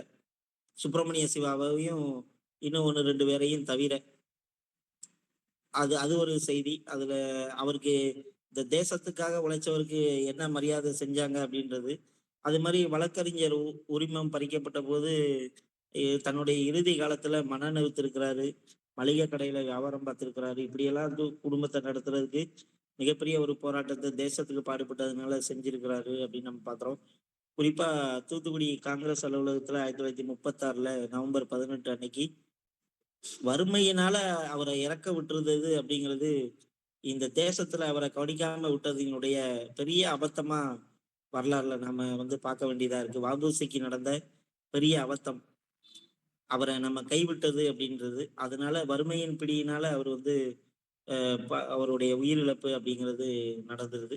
சிறையில இருக்கும் போதுதான் நிறைய தமிழ் இலக்கிய பணிகள் எல்லாம் செய்யறாரு. அதுவும் நம்ம நீங்க சொன்ன மாதிரி தனிச்சு பார்க்க வேண்டியது, பேச வேண்டியது. அது ஒரு தனி பகுதி. திருக்குறள், தொல்காப்பியத்துக்கெல்லாம், இலக்கண இலக்கியங்களுக்கெல்லாம் உரை எழுதக்கூடிய செய்திகள் இது மாதிரி. அதே மாதிரி ஜேம்ஸ் ஆலனுடைய தத்துவ ஞானியினுடைய நூல்களை மனம் போல் வாழ்வு, மெய்யறிவு அப்படிங்கிற தலைப்புல மொழிபெயர்ப்பா நமக்கு செஞ்ச வேலைகள் எல்லாம் நம்ம சொல்றோம். ஏராளமான கோடிக்கணக்கான சொத்துக்களை, வழக்கறிஞர் தொழிலை, சொகுசான வாழ்க்கையை எல்லாத்தையும் நாட்டுக்காக தியாகம் செஞ்சுட்டு இறுதி காலத்துல வறுமையில வாடி மறைந்த வஉசியினுடைய இந்த உண்மை வரலாற்று பக்கங்கள் இளைய தலைமுறையினருக்கு தெரிந்து கொள்ளணும். இந்த மாதிரியான சுதந்திர போராட்ட தியாகிகள் எல்லாம் இளைய தலைமுறையை அறிந்து கொள்ள வேண்டும் என்பதற்காகத்தான் இப்படியான உரையரங்குகளை நம்ம திட்டமிட்டு 3 நாட்களாக நம்ம நடத்தி இருக்கிறோம். மொழிபெயர்ப்பு பத்தி சொன்னோம். நான் இறுதியா வின்சென்ட் ஐயா வந்திருக்காங்க. ஐயாவோட புத்தகத்தை நான் வந்து அமேசான்ல பார்த்தேன்னு நினைக்கிறேன். புத்தகத்தை பார்த்தேன். புத்தகத்துல ஐயாவோட பேரை நான் வந்து கவனிச்சிருக்கிறேன். பட் ஐயா இன்றைக்கு அரங்கத்துக்கு வந்திருக்கிறாங்க. ரொம்ப முக்கியமான ஒரு செய்தி. ஐயாவை பத்தி ஐயா இங்க வந்ததுல எனக்கு ரொம்ப சந்தோஷம். எனக்கு தெரிஞ்ச ஏதோ ஒரு பதிவை அவருக்கு சாரை வரவேற்று நான் வாகை தமிழ் சங்கம் சார்பா போட்டிருக்கேன். சாரை சொல்லணும் அப்படின்னா நிறைய மொழிபெயர்ப்பாளர்கள் உலகத்துல இருக்கிறாங்க. 1, 2 வேலைகளை செஞ்சுட்டு அந்த அழிச்சாட்டியம் பண்ணிட்டு வராங்க. ஆனா ஐயா ரொம்ப அமைதியா, எந்த விதமான புகழ் வெளிச்சத்துக்கும் ஆசைப்படாதவர், எந்த விதமான விருது பாராட்டுகளுக்கும் மயங்காதவர், ரொம்ப அற்புதமான பணியை தமிழ் இலக்கிய உலகத்துல மொழிபெயர்ப்பாக நமக்கு தந்திருக்காங்க அப்படின்னு நம்ம ஐயாவை வந்து நாம சொல்லலாம்.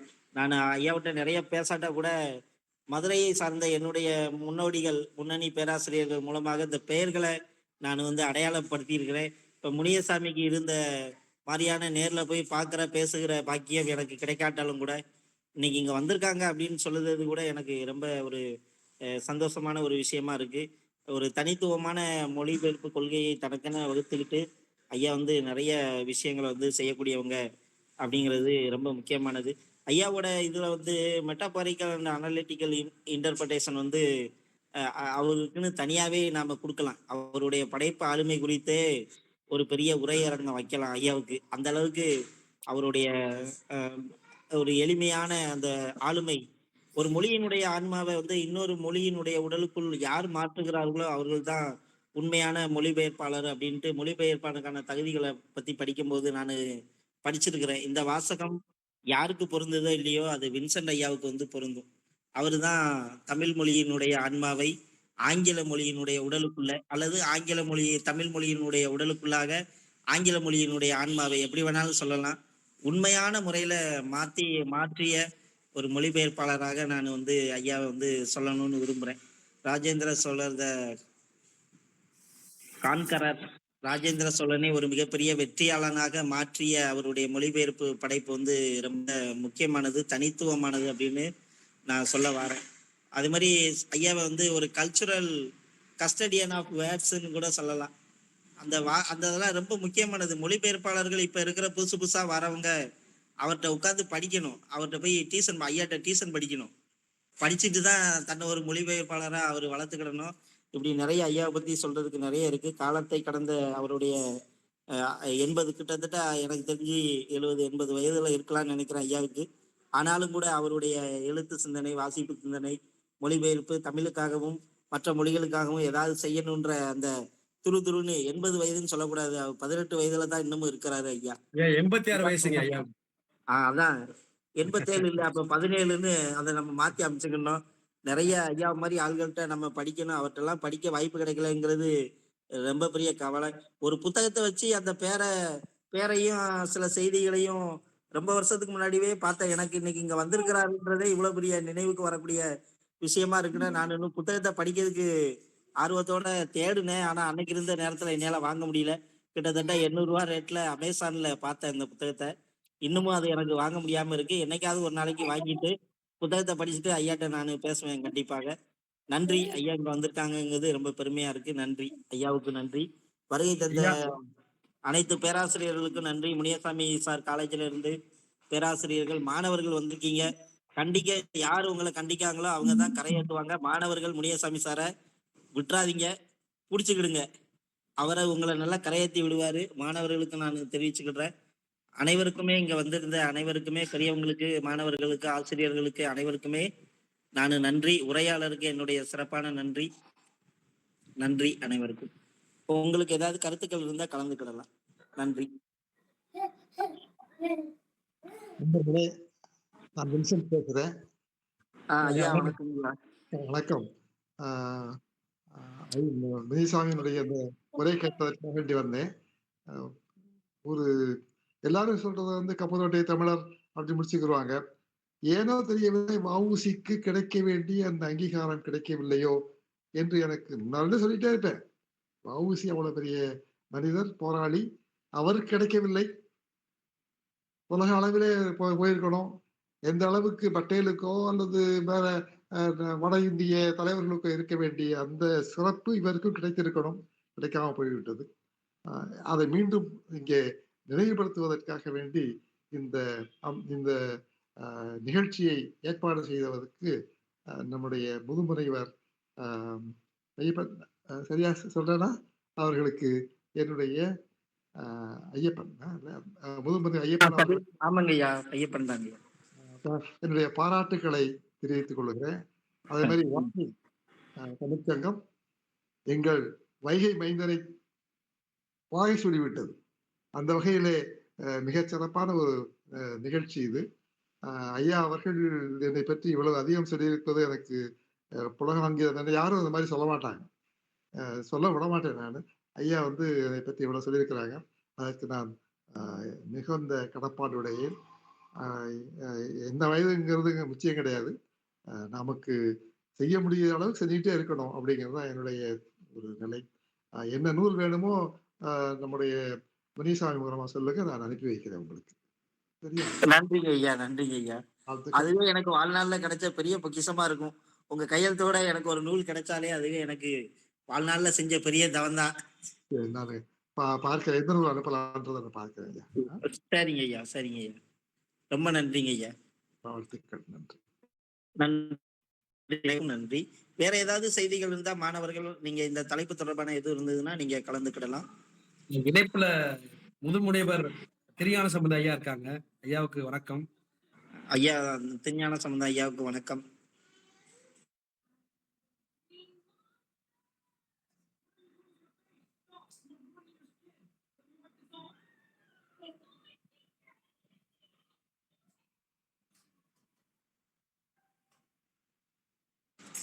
இன்னும் எதுவும் மாணவர்களுக்கு ஏதாவது கேள்விகள் இருக்கா?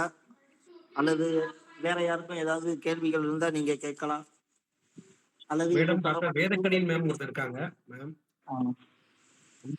கூடுதல் செய்திகள் இருந்தா கூட நான் பாதியில இருந்தா வந்தேன். சிறப்பு உரை, சிறப்பு.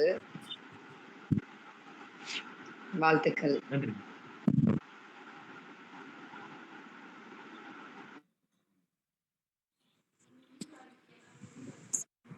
மாணவர்கள் லாவண்யா, சித்ராதேவி,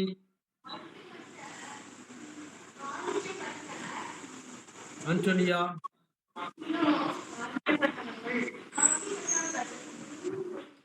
ஐயா இல்லைங்க, மாணவர்கள் கேட்க மாதிரி தெரியல. கேட்க ஆமா, ஏதாவது சந்தேகம் கேட்பாங்கன்னு பார்த்தேன். மாணவர்களே சந்தேகத்தை கேளுங்கப்பா. என்கிட்ட இல்லாட்டாலும் ஐயாட்ட கேளுங்க. ஐயா வின்சென்ட் ஐயா இருக்காங்க. ஐயா இங்கிலீஷ் கேட்கலாம். சந்தேகம் தான் கேளுங்கப்பா. ஐயா வின்சென்ட் ஐயா வந்ததுக்கு ரொம்ப மகிழ்ச்சி. தொடர்ச்சியான நிகழ்வுல ஐயா வந்து எனக்கு வந்து பங்கேற்று ரொம்ப மகிழ்ச்சியா இருக்கு.